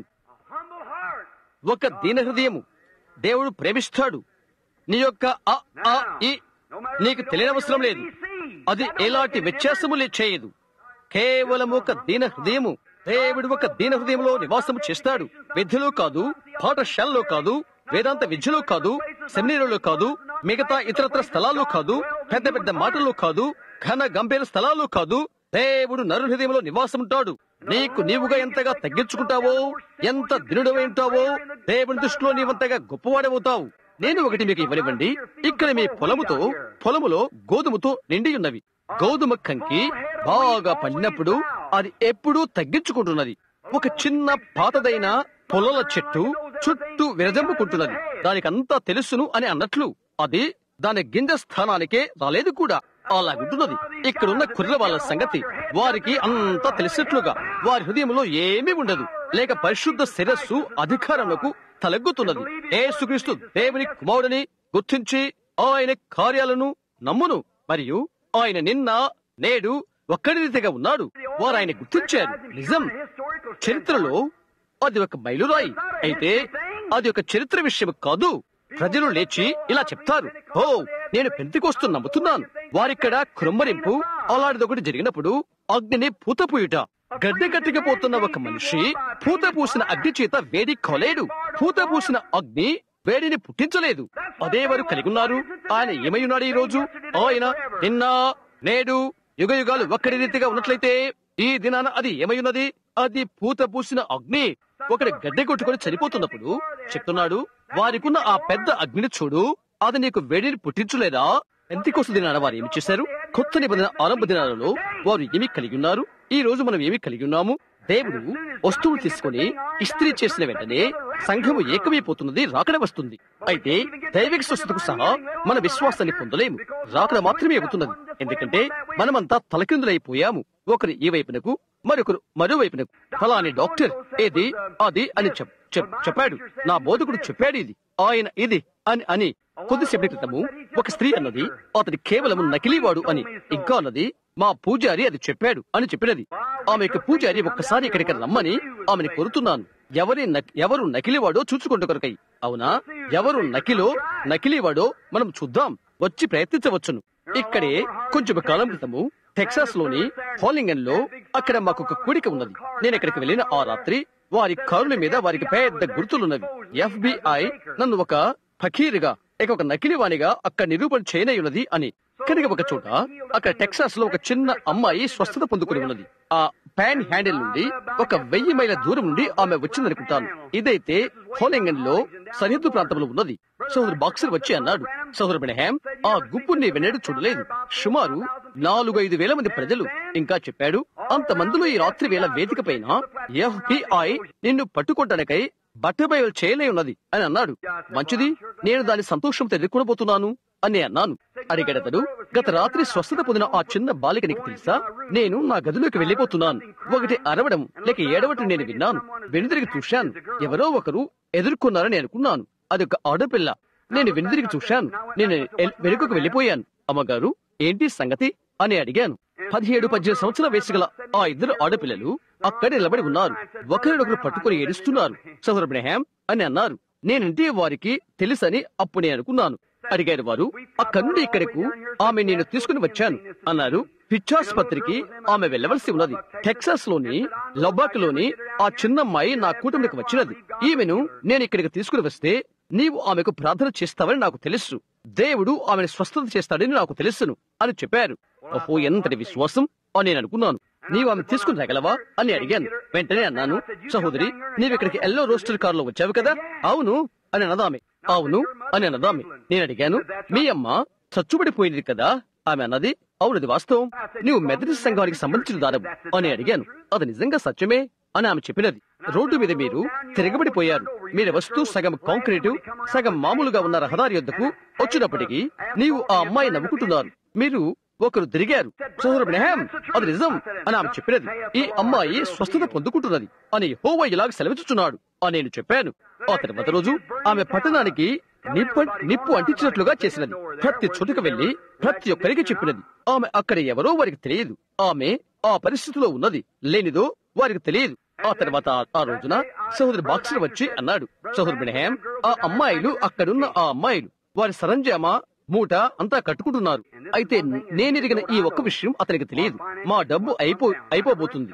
దాని గూర్చి అతనితో మాట్లాడలేదు. అయితే ఆ అమ్మాయిల్లో ఒకరు ముందు జరిగిన రాత్రిలో $900 చందా వేసినది. ఆ ధనం పైన వేసినది. ఈ రోజు వరకు అది అతనికి తెలియదు. నాకైతే అది తెలుసు. చూశారా, అది సరిపోతుందని దేవుడు చెప్పిన దానికి అది సరిగా ఉండును. దేవుడు చెప్పాడు. అది సోదరు బాక్సర్ చెప్పారు, సోదరు బ్రహ్యాం, నీవు నన్ను కొద్దిగా లాగినడం మంచిది. ఇంకా అన్నాడు, ఇక్కడ ఈ ప్రజలను లాగినటువంటి కొందరు దైవిక స్వస్థత జరిగించువారు వారికి కొందరు ఇక్కడ ఉన్నారు. నేనన్నాను, లేదండి, నీవు చేయకూడదు. సోదరు బాక్సర్, ఆ విధంగా డబ్బు కొరకై నీవు ప్రజలను లాగినట్లయితే సహోదరులుగా నీవు నేను ఒకరి చేయి ఒకరు కలిపితే సమయం అదే అవుతున్నది. నేను ఒంటరిగా వెడతాను. గమనించారా? నేను చెప్పాను, నీవది చేయకూడదు. నేను అన్నాను, 1000 కొండల మీద పశువులన్నీ దేవునివి, మిగతావన్నీ ఆయనకి సంబంధించినవే. నేను ఆయనకి సంబంధించిన వాడను. నన్ను గురించి ఆయన జాగ్రత్త తీసుకుంటాడు. సరే మంచిది అని అన్నాడు అతడు. అదే రాత్రి అతను చెప్పాడు, సహోదరు అబ్రహాం, ఇలా చూడు, ఇటు చూడు, ఇక్కడ ఒక లిఫాఫా కప్పిన కాగితం ఉన్నది. దాని మీద పేరు లేదు. అందులో $900 బిల్లులు అందులో ఉన్నవి. మేం పట్టుకోవటానికి ఎంత అవసరమో, మనకెంత అవసరమో అంత ఖచ్చితంగా అదే. సహోదరు బాక్సర్, నన్ను క్షమించు అని అన్నాడు అతడు. కనుక అది ఆ అమ్మాయి అని నాకు తెలుసు. కాబట్టి ఆ మరుసటి రోజు సోదరు బాక్సర్ చెప్పారు, సోదరు అబ్రహాం, అక్కడ వారి బట్టలు వారు మూట కట్టుకుంటూ ఏడుస్తూ ఉన్నారు. ఏం జరిగింది అని అడిగాను. నీవే అక్కడికి వెళ్లిపోయి వారిని చూడటం మంచిది. వారున్న గది ఎదుకు నేను వెళ్ళాను. ఎలాంటి గదిలో వారు ఉన్నారా అని అడిగాను. నేను వెళ్లిపోయి తలుపు తట్టాను. వారు ఏడవటము నేను విన్నాను. నేను తలుపు తట్టాను. అమ్మాయి తలుపు ఎద్దుకు వచ్చి ఆమె ఇలా అడిగినది, ఓ సోదరు అబ్రహాం, నన్ను ఎంతగానో క్షమించు, ఈ ఇబ్బంది అంతా నీకు కలుగు చేశాను అని అన్నదామె. నేను అడిగాను, ఇబ్బందా సహోదరి, ఏంటి విషయం? నా వలన FBI వారు నిన్ను వెంటాడుతున్నారు. ఓ నిజమా? సరే అని అడిగాను. అవును అని ఆమె చెప్పినది. ఇంకా అన్నదామే, నేను ఎక్కువగా పట్నమంతా సాక్ష్యం ఇచ్చాను అని నేను ఊహిస్తున్నాను. ప్రతిదీ కూడా చెప్పాను. లేదు అని అన్నాను. ఆమెన్నది, సోదరుబ్రహాం, FBI అక్కడే ఉన్నారు. నేను ఈ రాత్రి బట్టబయలు చేయబోతున్నారు. సరే మంచిది. నేను ఏదైనా పొరపాటు చేసినట్లయితే నేను బట్టబయలు చేయబడవలసి ఉంటున్నది. అవును నేను చెప్పాను, తప్పక సువార్త ప్రకటించుట బట్టబయలు కావలసినట్లయితే మంచిదే, మనం అది చేద్దాం. అవునా నేను చెప్పాను, నేను ఈ బైబిల్ ద్వారా బ్రతుకుతున్నాను. ఈ బైబిల్ ఏమి చెప్పినదో ఇది నా పరిరక్షణ ఇక్కడే. అవును ఆమె చెప్పినది. సరే నేనేం చేశాను దాని కొరకే క్షమాపణ కోరుతున్నాను. సహోదరి, నీవేమి చేయలేదు అని అన్నాను. నీవెక్కడకు వెళ్ళటకు భయపడలేదా అని ఆమె అడిగినది. లేదు అని అన్నాను. ఆమె చెప్పినది, FBI అక్కడ ఉన్నారు. నేను అన్నాను, మంచిదే, వారు రక్షించబట్టక మునుపు నా కూటానికి రావడం మంచిదే. మిస్టర్ ఆల్ ఫెరర్ అని నేను చెప్తున్నాను.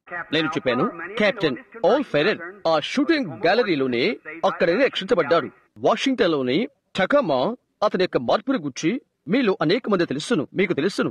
అతని కూటానికి వచ్చాడు. ఈ విధంగా అతను చెప్పాడు, 2 సంవత్సరాల నుంచి నేను ఈ మనిషిని వెంటాడుతున్నాను. డబ్బును గురించి నేను విన్నాను.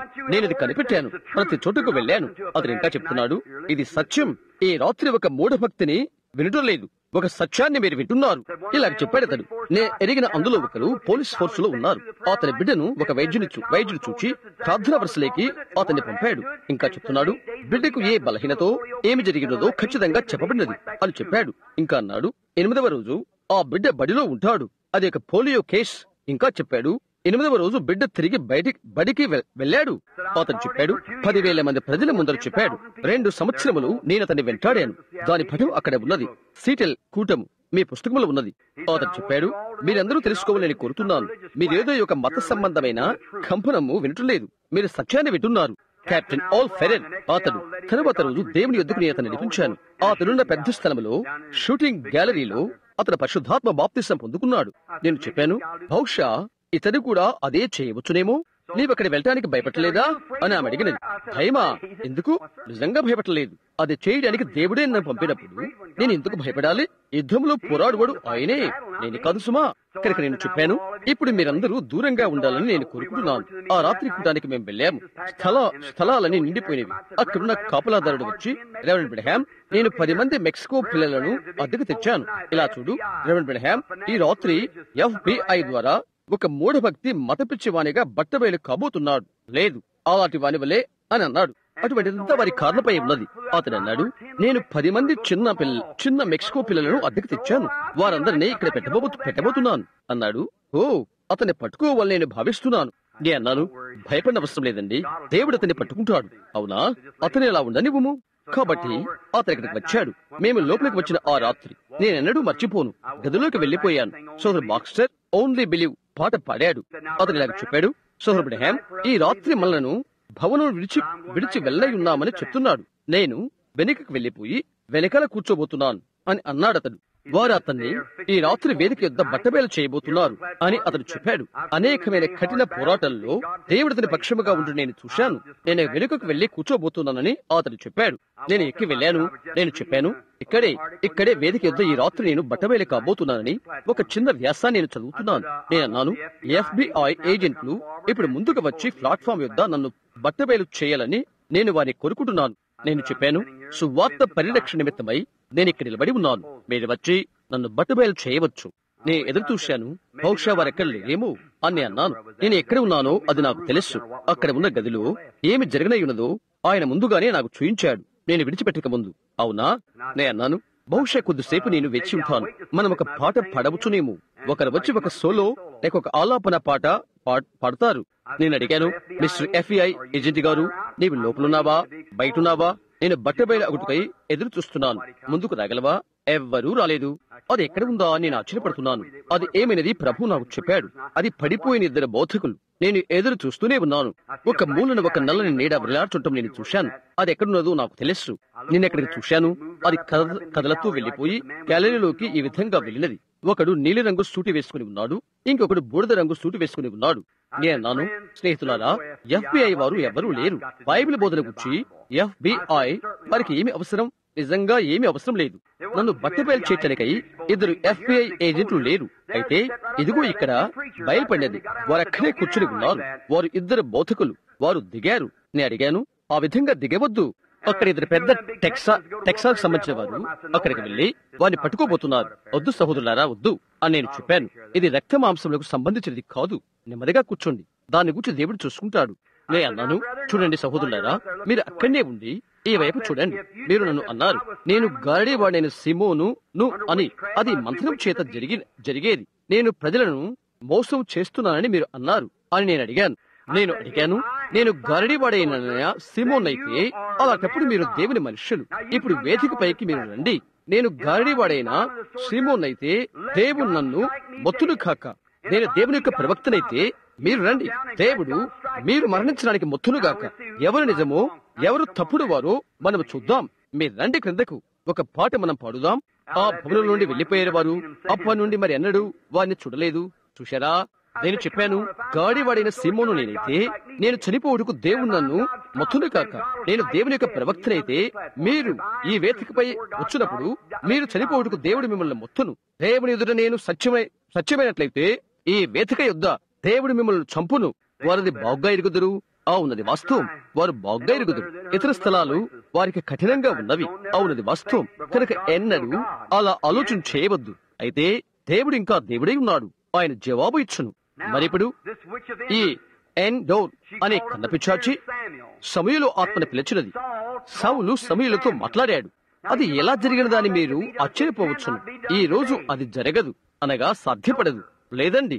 ఎందుకనగా కోడిల యొక్కయు మేకల యొక్కయు రక్తము కాలము యొక్క నెరవేర్పు కొరకే ఉండెను. బోధకులు అది నిజమేనని మీరు తలస్తే నన్ను బలపరచండి. మీరు ఒక మనుషుడు చనిపోయినప్పుడు ఒక జంతువు పాప ప్రాయశ్చిత్తార్థము కింద అతడు ఉంటాడు. అతని యొక్క ఆత్మ పరదేశకు వెళ్లిపోయినది. అక్కడ అతడు విమోచన దినం వరకు ఉంటాడు. అతని ఆత్మ అక్కడ ఉంటున్నది. ఇక్కడ ఒక చిన్న పఠానికి గీనివ్వండి. అక్టోబరు నవంబర్ మాసాల్లో రీడర్స్ డైజెస్ట్ ఆ పత్రిక, అందులోని విషయాలు, నేను వ్రాసిన వ్యాసం, నన్ను కూర్చున్న వ్యాసం ఎంతమంది చదివారు? అది ఏ విధంగా ఉన్నదో మీరు గమనించారా? దానికి ముందు 2-3 వారాలకు ముందు ఎంతో కాలం నుండి ఈ ప్రఖ్యాతి గాంచిన ఈ మంత్రగత్తె ప్రయత్నించినది మిస్ పెప్పర్. రీడర్స్ డైజెస్ట్ అందులోని మిస్ పెప్పర్ వ్యాసం ఎవరైనా చదివారా? ఈ 2 ఆత్మలు అలాగే ఉండటం ఎంతైనా సంగతి కాదా? ఇక నాకెంత సమయం ఉన్నది? కొద్దిగా మాత్రమే. 20 నిమిషాలు దాటాను. నేను తొందరపడవలసి ఉన్నది. చూడండి, 1 నిమిషం కొరకే నన్ను క్షమించండి. ఒక అబద్ధమది ఉంటున్నది. అది మీకు తెలుసా? ప్రతి ఒక్క దానికి ఒక నిజమైనది, ఒక అబద్ధము ఉంటున్నది. నేను $1 మీకు ఇచ్చినట్టయితే ఇది మంచి డాలరేనా అని అడిగితే మీరు అది చూస్తారు. నిజమైన డాలర్ కంటే అది ఎంతో మంచిగా కల్పించవచ్చును, లేదా మీరు దాన్ని నమ్మకపోవచ్చును. అవునా? కాబట్టి అది ఎంతో ఒక నిజమైన పోలికై ఉంటున్నది. కడవరి దినాలలో 2 ఆత్మలు సాధ్యమైతే ఏర్పరచుకున్న వారి సహితము మోసం చేయనంతగా ఉండును, అనగా భక్తులుగా ఉండే ప్రజలు అని యేసు చెప్పినట్లయితే, ఇప్పుడు గుర్తుంచుకోండి, వారిలో ఎటువంటి నిలువెచ్చని చల్లనివి లేవు. బాహ్యంగా అలా పైకి భక్తి కలిగిన వారిగా ఉంటారు. చూశారా? అయితే ఈ 2 ఆత్మలు నిజమైన ఆత్మలు ఏర్పరచుకున్న వారిని సహా మోసం చేయుచుండగా మోసం చేయనంతగా సమీపంగా ఉంటవి. కడవరి దినాల్లో అవంతగా ప్రక్కగా పనిచేస్తున్నవో చూడండి. యేసు అది చెప్పలేదా? ఆయన చెప్పాడు. స్నేహితులారా, గమనించండి, నేను ఒక చిన్న పటము గీయబోతున్నాను. 1 నిమిషం మీరు ఇలాగా చూడాలని కోరుతున్నాను. క్షణం లేకుండా మీరు నన్ను వీక్షించండి. ఎందుకనగా నేను మీకు ఒక ఉపమానాన్ని ఇవ్వబోతున్నాను. అప్పుడు మీరు అది చూస్తారు. అక్కడ రేడియస్ డేస్ లో ఇలా వ్రాశారు. నేను ఇక్కడ నిలబడి ఉన్నాను. ప్రార్థన చేర్చుకోవడానికై 2700 మంది అక్కడ ఉన్నారు. అక్కడ బయట నిలబడి ఉన్నారు. మీరు ఆ వ్యాసం చదవండి. ఒక మనిషి కెనడా నుండి వచ్చాడు. కెనడా నుండి అతనికి ఒక చిన్న బాలుడు ఉన్నాడు. మేయో జాన్ హాప్కిన్స్ వద్దకు తీసుకుని వచ్చారు. అపాయకరమైన మెదడు జబ్బు. అది అతని చేతులు ఇలా గిచ్చినది, దాని క్రింద కాళ్ళు ఇలాగే గిచ్చినది. వారు చెప్పారు, ఎటువంటి శస్త్రచికిత్స కానీ మరి ఎటువంటిది జరిగించబట్టము వీలు పడదు అని వారు అన్నారు. కాబట్టి అతడు కెనడాకు తిరిగి తీసుకుని వెళ్ళాడు. అతడు చెప్పాడు, నేను ఇంకా కొడాతో కొట్టలేదు అని. నవంబర్ మాసపు రీడర్స్ డైజెస్ట్ మీకు దొరికితే అక్కడ జానీ మార్టిన్ యొక్క మహాద్భుతం అని అది పిలువబడుతున్నది. తర్వాత మరలా అది ఇలా చెప్పబడినది. ఆ మనుషుడు చెప్పాడు, నేనింకా కొడాతో కొట్టలేదు, ఎందుకనగా విశ్వాసంతో స్వస్థపరచు విలియం బ్రెన్హామ్ అనే పేరు కలిగిన ఒకరు నాకు తెలుసు. అది చెవుడు మూగవారైన ఇద్దరు నా స్నేహితులు అక్కడ బాగుపడ్డారు, విన్నారు, మాట్లాడారు. నేను ఇంకా అమెరికాలో ఎక్కడున్నానో తెలుసుకుంటకై ప్రయత్నం చేశారు. నేను కోస్టా మెసా కాలిఫోర్నియాలో ఉన్నాను. అదొక వ్యాసం. మీరు దాన్ని చదివితే మీరు ఏడుస్తారు. మీ గుండెను అది బద్దలు చేస్తున్నది. ఏ విధంగా అతడు ఆ బిడ్డను తీసుకుని మంచు కొండల గుండా వెళ్ళినది మొదలైనది అతడు చెప్పాడు. డానీ జాగ్రత్త, అతడు అన్నాడు, మనం ఓడిపోము. ఆ చిన్న బాలుడు చివరికి చిన్నగా నవ్వలేకపోయాడు, ఎంతో జబ్బుపడిపోయాడు. అతడు అన్నాడు, మనం ఓడిపోము, మనము దేవుని అడగబోతున్నాం, మనము దేవుని యొక్క ప్రవక్త వద్దకు వెళ్లి అతను అడుగుదాం. కాబట్టి వారు మంచులోనే వచ్చారు. చివరికి వారు అక్కడికి చేరుకున్నారు. తల్లి వారితో కలిసి వస్తున్నది. విమానంలో వచ్చుటకు వారి యొద్ద తగినంత డబ్బు లేదు. అందుచేత తల్లిని వెనుకకు పంపించారు. ఆ బాలుడు తండ్రి బస్సులో రావాల్సి ఉండను. ఏ విధంగా వారు విన్నిపెగ్ కెనడా, అక్కడ నుండి కోస్టా మెసా కాలిఫోర్నియాకు వారు అందులోకి వచ్చారు. చెరిగిపోయినవి 7-8 సంవత్సరాల చిన్న పిల్లవాడు. తండ్రి చెప్పాడు, చిన్న తువాల మార్చబడవలసి వచ్చాను. ఏ సహాయము లేని స్థితిలో ఉండిపోయాడు. తినటానికి మరేం చేయటానికి వీల్లోని స్థితిలో ఉండిపోయాడు. అతను మాట్లాడటానికి తన చిన్న బాలుడు విన్నాడు అని చెప్పాడు. అతని కళ్ళతో చూచిన దారిని అతను చెప్పగలిగాడు. అతను నవ్వుటకు ప్రయత్నం చేశాడట. తెలుసా, అతను అమెరికాలో చూస్తున్న పలు విధమైన దృశ్యాలను అతను చెప్పాడు. వారికి చేరి కాలిఫోర్నియాకు చేరి ప్రయాణికులకు సహాయపడే వాళ్ళతో ఏమి చుట్టుకే వచ్చాడో అతను చెప్పాడు. అతను అడిగాడు, దైవికమైనదేదో చుట్టుకు వచ్చాను అని చెప్పాడు. పెద్ద ప్రశ్న అది. ఏ అమెరికా అది చెప్పగలదో మీరు ఊహించండి. చూశారా, అది మనమెంతో తెలివైన వారం. మనకంతా తెలుసును, అవునా? ఏది మనము చెప్పనవసరం లేదు, మనమంతా వ్రాస్తున్నాం. చూశారా? కాబట్టి ఏ దైవికమైనది కెనడాలోని విన్నిపెగ్ నుండి వచ్చుట, ఎందుకని అది భయంకరమైనదని వారు తలంచారు, భయంకరమైనదని. ఎలాగైతేనే వార్తాపత్రిక అంటించిన కారు ఒకటి అతని కొరకై పంపించబడినది. అతను చెప్పాడు, వారు వరుసలోకి చేరుకున్నప్పటికీ ఎక్కడున్నదో అక్కడే 2,700 మంది ప్రజలు ప్రార్థన చేయించుకుంటూ కొరకై ఎదురు చూస్తూ ఉన్నారు. అయితే అతను చెప్పాడు, ఆ కురిపోయిన ఆ చిన్న బాలుని చిరిగిపోయిన కోటు వేసుకుని తలపాగతోనున్న అతని తండ్రి వారంతా చూచి ప్రతి ఒక్కరూ ప్రక్కకు జరిగి అతనికి స్థలమిచ్చారు. అతని వేదిక ఎందుకు వచ్చినప్పటికీ ఒక ప్రార్థనా కార్డు మార్చుకుంటా చట్టాలకు విరుద్ధం. ఒకరు తప్పక కూటానికి రావాల్సి ఉన్నది, తన సొంత కార్డు పొందవలసి ఉంటున్నది. ఏవేదో వర్షంలోనికి వచ్చి ఒకరి కొరకై ప్రార్థనా కార్డును మార్పు చేసుకున్నట్లయితే ఆ ప్రార్థనా కార్డు చెల్లదు. అవును, ఎందుకంటే హెచ్చరికలు వినటానికై, అది ఏ విధంగా పొందుకోవాలో తెలుసుకుంటానికై నీవు రావాల్సి ఉన్నది. అది నీకు సంబంధించినది. మరొకరి కోసం నీవది పొందుకోలేవు. నీకై నీవు పొందుకుంటుకోయి నీవే రావాల్సి ఉన్నది. కనుక నీ వింటావు. ఒక పెద్ద వ్యక్తిలకు చెప్పాడు, ఏ విషయాలను ఎంతగా నమ్మను అని అన్నాడు.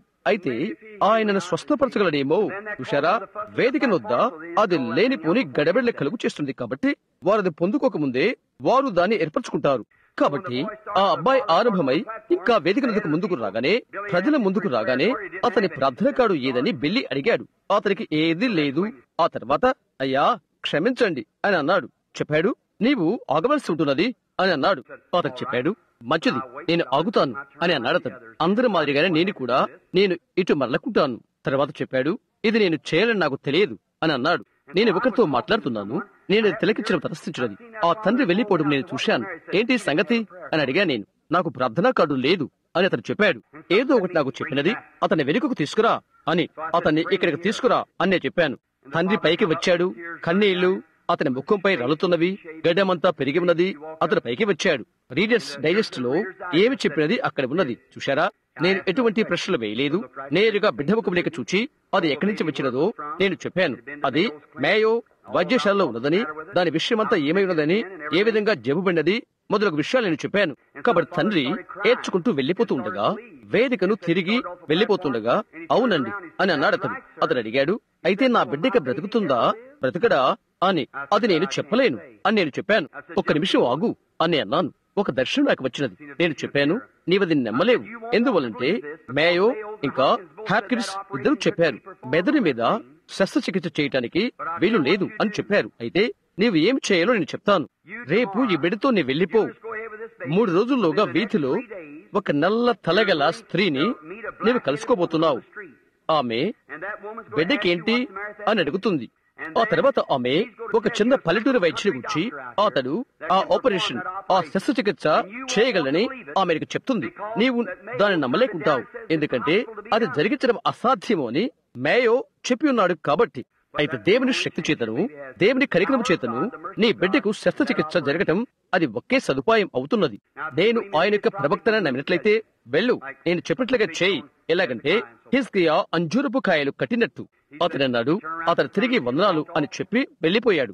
2 లేక మరికొద్ది దినాలు గతించిపోయినవి. ఒక రోజున అతని వీధుల గుండా వెళ్తున్నాడు. ఒక స్త్రీ నడుచుకుంటూ వచ్చి, నీ బిడ్డకి ఏం జరిగింది అని అడిగినది. అది ఒక మెదడు జబ్బు అని చెప్పాడు. అతను అతను మాట్లాడుతూ వెళ్తున్నాడు. అది ఎంతో భయంకరమైనది అని వారు అనుకుంటున్నారు తెలుసా. అతను అన్నాడు, కొద్ది నిమిషాలు అలాగే గతించినవి. ఆమె అన్నది, ఆ శస్త్రచికిత్స చేయగలిగిన ఒకరు నాకు తెలుసు. అతను చెప్పాడు, అమ్మా మేయో సోదరులు అది విడిచిపెట్టి అది సాధ్యపడదు అని చెప్పారు అన్నాడు. సోదరు బ్రహ్యాం అన్న ఒక మనిషి అందుకొరకు ప్రార్థన చేశాడు. బిడ్డ కొరకు అతను ప్రార్థించాడు అని చెప్పాడు. ఒక నిమిషం ఆగు, నల్లటి తలకట్టు, బూడిద రంగు కోటు సూటు ధరించి ఉంటున్నది అని అన్నాడు. అది ఆమె. ఎక్కడా వైద్యుడు అని అడిగాడు. అతడు చెప్పాడు. అతన్ని అక్కడికి తీసుకుని వెళ్లారు. వైద్యుడు ఆపరేషన్ చేశాడు. బిడ్డ బాగున్నాడు. అది రీడర్స్ డైజెస్ట్ లో వచ్చినది. చూశారా, దాని కొరకై మేయో సహోదరుడు పర్యవేక్షణ కొరకై నన్ను పిలిపించారు. రెవరెండ్ బ్రహ్యాం, బిడ్డ కొరకు నీవేమి చేశావు అని అడిగారు వారు. ఏమి చేయలేదు, నేను దాన్ని ముట్టలేదు. దేవుడు ఏమి చెప్పమని చెప్పాడో అది మాత్రమే నేను చెప్పాను. అతను దానికి విధేయుడయ్యాడు. ఇప్పుడు అందరూ కూర్చుని వింతైన విషయం ఏంటంటే, ఆ తర్వాత 2 వారాల తర్వాత లేదా 2 వారాలకు ముందుగా, బహుశా 1 నెల జరిగిన తర్వాత మిస్ పెప్పర్ వ్యాసము రీడర్స్ డైజెస్ట్ లో వచ్చినది. ఆమె ఒక నిజమైన మంత్రగత్తి లేక మధ్యవర్తి. ఒకటి నిజమైనది ఉన్నది, మరొకటి అనుకరణ చేయనది ఒకటి ఉన్నది.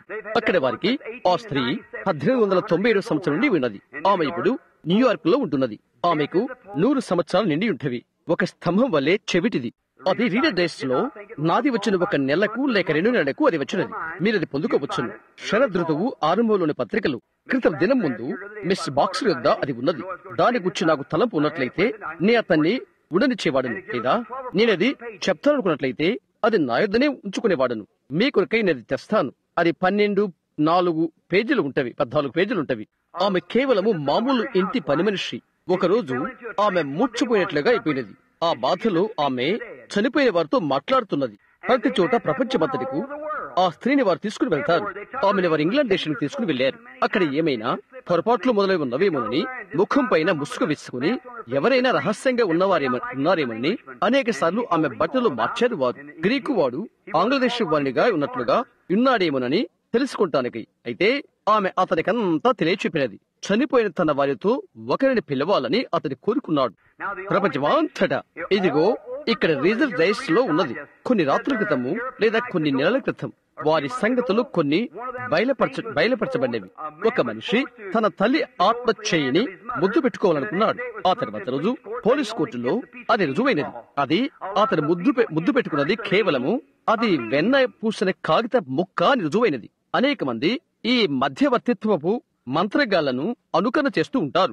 వారందరూ కేవలము బజారులో కూర్చొని బాతకాన్ని కొట్టేవారు.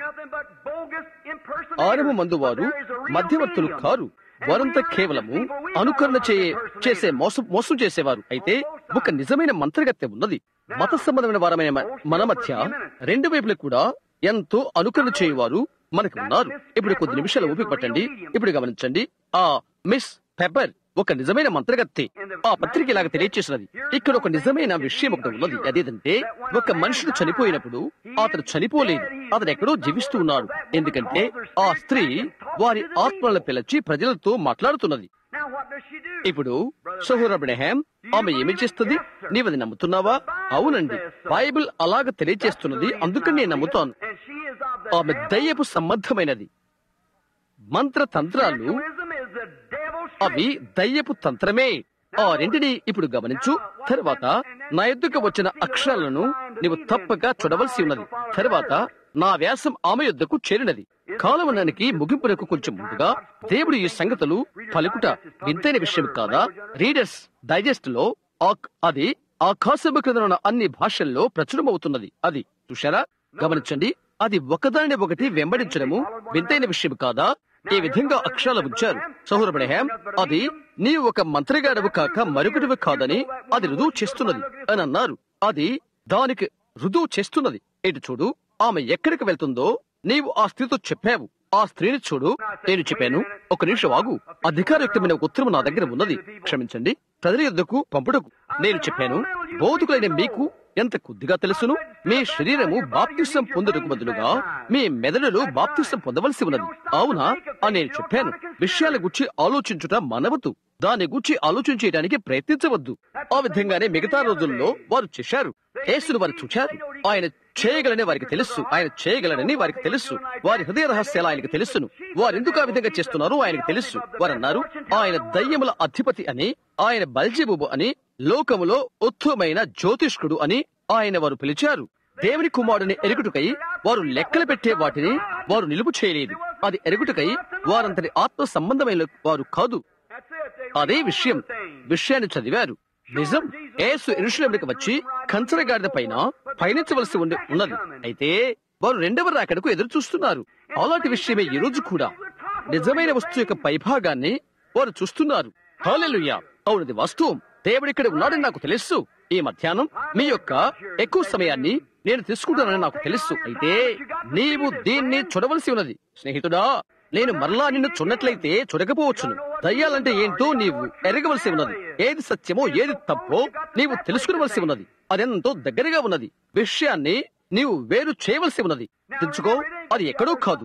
పరిశీల వలె ఏదో దారిన ఈ ప్రక్కకు కాదు, ఏదో దారిన ఆ ప్రక్కకు కాదు. అది ఎక్కడే దగ్గరగా ద్వారంలోనే ఉన్నది. దాన్ని నీవు గమనించు. మనము ఆ రెండు దృష్టాంతాలను, ఆ రెండు కేసులను తీసుకుందాము. నేను $1 తీసుకుని మీకు ఇస్తే, నేను ఒక నకిలీ $1 ఇచ్చినట్లయితే మీరు అది చూచుకొరకై మనకు ఒక ఉపమానాన్ని మనం వాడుదాం. నీవు జ్ఞానమగిన వ్యక్తివైతే నీవు ఒక $1 తీసుకుని దాని వైపు చూచి మొదటిగా నీవేమి చేస్తావంటే, మొదటిగా అది దేనితో తయారు చేయబడదో అది నీవు చూస్తావు. అవును కదా? అది దేనితో చేయబడినదో నీవు చూస్తావు. దాని యొక్క యోగ్యతను నీవు చూస్తావు. ఒక నిజమైన $1 కాగితము చేత తయారు కాబడదు. అది కొంత భాగము కాగితము, పట్టుతో ఉంటున్నది. అవునా? మొదటి విషయం ఏదో తెలుసా? నీవు దాని యొక్క విలువను ఎరగవలసి ఉన్నది. అదే మొదటి సూచన. ఇప్పుడు దాన్ని ఈ వైపున తీసుకుందాం, ఇంకా ప్రభువును ఈ వైపున తీసుకుందాం. అది మనతో వ్యవహరిస్తుంది.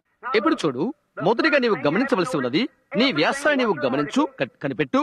ఆమె యొక్క 50 లేక ఎన్నో ఆ పురాతన సంవత్సరాల్లో చెప్తున్న జ్యోతిష్యమంతా చనిపోయిన వారి ఆత్మలను పిలుస్తున్నప్పుడు ఆమె ఏ ఒక్కసారి కూడా దేవుని గురించి కానీ, క్రీస్తుని గురించి కానీ, దైవిక స్వస్థతను గురించి కానీ, విమోచన గురించి కానీ, తీర్పును గురించి కానీ ఏనాడు చెప్పలేదు. అందులో అల్పబుద్ధి సరసలాటలు తప్ప మరొకటి లేదు. అయితే ఈ ప్రక్కనైతే అది ఎప్పుడు కూడా దేవుడు, తీర్పు, యేసు రాకడ, దైవిక స్వస్థత, దేవుని శక్తి, విమోచన, దాని యొక్క విలువను చూడు. సువార్తను ప్రకటించుటకు జ్యోతిష్కులను, మంత్రిగాలను నీవు చూడనవసరం లేదు. ప్రజల సంగతి ఏంటి? అయ్యో, గమనించు. నిజమేంటిదంటే అది నిజమైన $1 లేక అది నీవు ఎరుగవాలంటే అది దాని మాదిరిగానే అది కల్పించినట్లయితే దాని నంబర్లు తీసుకుని, దాని సంఖ్యను తీసుకుని తిరిగి దాన్ని ముద్రణాలయానికి పంపు. దానికి సంబంధించిన సంఖ్యలు అక్కడ ఉన్నట్లయితే దాని కొరకు ఒక $20 ఎదురు చూస్తుంటది. అవునా? అలాగైతే సహోదరుడా, ఆమె చేసినదేదో అది తీసుకుని బైబిల్ యొద్దకు దాన్ని తీసుకుని వెళ్ళు. దానిని నీవు ఎండోర్స్ అను మంత్రగతితో చూడగలవు. ఇక్కడ ఏమి ఉన్నదో తీసుకో, దాన్ని నీవు తిరిగి పొందుకుంటావు. గ్రంథమైన ఈ ధన ముద్రాలయంలో పొందుకుంటావు. యేసుక్రీస్తు నిన్న, నేడు, యుగయుగాలు ఒక్కటి రీతిగా ఉన్నాడు. అను ధనము యొక్క ముద్ర ఆలయము. నిజంగా ఆయన ఆ పనులే చేయను. ఆయన వెళ్లి ప్రజలతో బుద్ధిహీనమైన కార్యాలను చేయడు. అది ఒక మంచి కోసము, ఒకరికి సహకారము కోసము, దేవుని యొద్దకు నడిపించడం కోసము అవుతున్నది. ఆమేన్ అని నాకు నిన్ను అనుకోవట్లేదు. అయితే ఆమేన్ అనగా కలిగినగా కాని అర్థం. అది నేను నమ్ముతున్నాను. అది సత్యమే. అది నాకు తెలుసు. గమనించు, నీవిక్కడ ఉన్నావు త్వరగా, ఎందుకంటే ఎక్కువసేపు మిమ్మల్ని ఇక్కడ ఉంచుటకు ఇష్టపడలేదు. ఇక్కడ ఒక చిన్న పటాన్ని, మానసికమైన పటాన్ని ఇవ్వనివ్వండి. ఇక్కడ ఒక నది ఈ మార్గాన ప్రవహిస్తూ ఉంది. ప్రాణంలో గుండా అది వస్తుంది. ఇప్పుడు గమనించండి, అది ఒక కాలువ లేక బాట. ఇప్పుడు బహు జాగ్రత్తగా నన్ను గమనించండి. అందువలన మీరు అది పోగొట్టుకోరు. ఇలా ఈ విధంగానే ఆ చిన్న బాటలో లేక కాలువలో, ఆ బాటలో మత్స్యులు నివసిస్తారు. నీవు, నేను. అక్కడ ఏమనదో మనం చూద్దాం. అదంతా అవివేకపు సమూహము, అవివేకపు ముద్ద. అయితే అప్పుడప్పుడు నీవు వెలుగును చూస్తావు, నీవు వీధులలో చీకటిని చూస్తావు. అది ఉల్లాసమును మోసుకుని పోవుట. దయ్యాలు ప్రజలను పట్టుకుంటవి. వారు అందంగా వస్త్రాలు ధరించుకుంటారు. అయ్యో, ఎంతగా నాగరికత కలిగి ఉండాలో అంతగా ఉంటారు. నాజూకైన విద్యావంతులు. అయితే ఇంకా దయ్యాలే. అయితే తిరిగి జన్మించిన వారు అందులో ఉన్నారు. ఇప్పుడు ఈ బాటలో ఉన్నవారు రెండు వేరు ప్రక్కలకు ప్రభావితులవుతారు. ఈ ప్రక్కన ఈ దారికి వెళ్తుంది ఒక త్రిత్వము ఉన్నది. ఈ ప్రక్కన ఈ దాన్ని వెళ్తున్నది త్రిత్వం ఒకటి ఉన్నది. ఈ ప్రక్క దాని మీద మొదటి స్థలము అనీతిమంతుల ఆత్మలు. ఒక మనిషి చనిపోయినప్పుడు తీర్పు కొరకై ఎదురు చూస్తూ ఒక స్థలానికి వెళ్తాడు. అక్కడ చెరసాలలో ఉన్న ఆత్మల యొద్దకు యేసు వెళ్లి బోధించాడు. ఆ తర్వాత దయ్యాలు, ఆ తర్వాత సాతాను మరియు నరకం పైకి వెళ్ళచ్చు. మొదట అక్కడ ఆత్మలు ఉన్నవి, చనిపోయిన వారి ఆత్మలు, ఎన్నడూ మార్పు నొందని మనుష్యులు. వారు తీర్పు కొరకై ఎదురు చూస్తున్నారు. వారు ఎరిగినది ఒకటే ఒకటి, బుద్ధిహీనత. మరియు వారేమి చేయుచున్నారో అది. ఇక్కడ పైన ఈ క్రైస్తవులు పైనుండి ప్రభావితులవుతున్నారు. ఇది ఉపమానము. ఇక్కడ పైన ఇంకొక ఆత్మ, పరిశుద్ధాత్మ. ఒక మనుష్యుడగు యేసుక్రీస్తు ఆత్మ, పరిశుద్ధాత్మ. పరిశుద్ధాత్మ ఈ మానవ లేక మత్స్య రాజ్యములోనున్న ఆయన సంఘమును ప్రభావితము చేస్తున్నది. దయ్యం అనగా సాతానుడు ఈ ఆత్మల చేత మనుష్యుడిపై పలుకుబడి కలిగి ఉంటున్నాడు. చూడండి, ఆ తర్వాత దేవదూతలు, ఆ తర్వాత దేవుడు. ప్రతి ఒక్క మత్స్యుడు ఇక్కడ ఉన్న ఏదో ఒక లోకము చేత ప్రభావితుడవుతాడు. నా భావం ఏదో గ్రహిస్తున్నారా? ఆమె చేసింది ఏంటంటే ఆ రాజ్య మండలమును పగలగొట్టినది. ఎవరైతే దయ్యం పట్టినవారో, ఆదిలోనే మారు మనసు పొందనటువంటి పడిపోయిన ఆత్మలు ఎవరో, ఆ ఉనికిని వారు పొందుటకు అనుమతించినవి. వారితో ఈమె మాట్లాడుతున్నది. వారు ముందుగానే తీర్పు కొరకై ఎదురు చూస్తూ ఉన్నారు. ఎక్కడున్న వీరైతే దేవుని ఆత్మను బట్టి ప్రభావితులవుతూ తిరిగి జన్మిస్తున్నారు. సాతానుకు తన ప్రవక్తలున్నారు, దేవునికి ఆయన ప్రవక్తలు ఉన్నారు. నా భావం మీద మీరు గ్రహిస్తున్నారా? అది ఒక పలుకుబడి. అక్కడికి మనం వెళ్దాం, దాన్ని నిలుపు చేయుటకు. ఏ రోజు ఆ మండలమును అతను పగలగొట్టలేడు. ఓ రాజ్య మండలములోని నీతిమంతుని అతడు అందుకోలేడు, అతడు చేయలేడు. ఎందుకంటే నీతిమంతులు అది వరకు ఇంటి స్థలములో అక్కడ లేరు, పరదేశులో లేరండి. పరదేశిక లేదు. యేసు రక్తము దానిని తొలగించి వేసినది. ఎటు చూడండి, యేసు ఏ విధంగా ఆయన చనిపోయినప్పుడు చెరలో ఉన్న ఆత్మలకు ఆయన బోధించుండెనో అని నేను తలచట్లయితే, ఆయన చనిపోయాడు ఒక పాపిగా. ఏ పాపము ఆయన ఎరగకున్నప్పటికీ మన పాపము ఆయనపై ఉన్నది. దేవుడు ఆయన పాపముల కొరకై ఆయన నరకములోనికి పంపించాడు. బైబిల్ తెలియజేస్తున్నది ఆయన వెళ్లి ఆత్మలకు బోధించను అని. కొందరు చెప్తారు, సోదరు బ్రహ్యాం, అది నాకు అర్థం కావట్లేదు అంటారు. యేసు మూడవ దినం లేచాడు. పోయిన శుక్రవారం మధ్యాహ్నం చనిపోయాడు. ఆదివారం ఉదయం లేచాడు. ఎందుకని అలాగూ? ఆయన చనిపోయినది ఒక రోజు మాత్రమే అని అంటారు. ఆయన అన్నాడు, ఆ సమయంలోగా ఆయన కొరకు బైబిల్ గ్రంథంలో ఒక లేఖనమున్నది, దానికై ఆయన నిలబడవలసి ఉన్నది. దావీదు తర్వాత దారి తప్పిన ఒక మనుష్యుడు. అయితే అతడు రక్షించబడ్డాడు. అయితే అతడు ఒక ప్రవక్త. దేవుని ఆత్మ చేత ప్రేరేపించబడినవాడు ఇలాగూ చెప్పాడు, అతని ఆత్మను నేను పాతాళములో విడిచిపెట్టను, నా పరిశుద్ధిని కుళ్ళు పట్టనయ్యను. 3 పగళ్ళు 3 రాత్రులు శరీరము కుళ్ళు పడుతుందని అతడు ఎరిగి ఉన్నాడు. అతడు కుళ్ళు పట్టడు అని దేవుడు ప్రవక్తలతో చెప్పాడు. హల్లెలూయా! ఆయన దేవుని వాక్యమును తీసుకున్నాడు. ఆయన సాతాను ఓడించాడు. ప్రతిసారి దానితోనే ఓడించాడు. ఆయన మరణమును ఓడించాడు దేవుని యొక్క వాక్యముతోనే. హల్లెలూయా! ఆయన మరణాన్ని ఓడించాడు. ఆయన్ను వారు చంపినప్పుడు ఆయన చనిపోయాడు. ఒక పాపి, నా పాపములు నీ పాపములు ఆయనపై మోపబడి ఉన్నవి. ఆయన లోపలికి వెళ్ళాడు. ఆయన అక్కడ తలుపు తట్టడము నేను చూడగలుగుతున్నాను. అక్కడ ఉన్న నశించిన ఆత్మలు బయటికి వచ్చి ఇలా అడిగారు, మంచిది, నీవెవరు? ఆయన అడిగాడు. మీరెందుకు హనోకు మాట వినలేదు? ప్రవచించిన మిగతా ప్రవక్తల మాటలు మీరు ఎందుకు వినలేదు? వారు తీర్పు తీర్చబడ్డారు. ఒకప్పుడు నా దేవుని కుమారుడు నేనే, నా రక్తము చిందించబడినది. నేనేమి చేయాలని ప్రవక్తలు ప్రవచించున్నారో దానిని నెరవేర్చాను. ఆయన క్రింద దయ్యాలు ఉన్నవి, అందులోండి నరకంలోనికి వెళ్ళాడు. సాతాను యుద్ధ నుండి మరణం యొక్క పాతాళం యొక్క తాళపు చెవులు తీసుకుని ఆయన ప్రక్కలో తగిలించుకుని వెనుదిరిగాడు. హల్లెలూయా! అది తెల్లవారు అరుణోదయం. హల్లెలూయా! అక్కడ ఒక చిన్న పటాన్ని గిచ్చుకుందాం. అది ఉదయవేళ. ఇక్కడ పరదేశంలో మరో గుంపు వారు అక్కడ ఉన్నారు. వారిప్పుడు అక్కడ లేరు.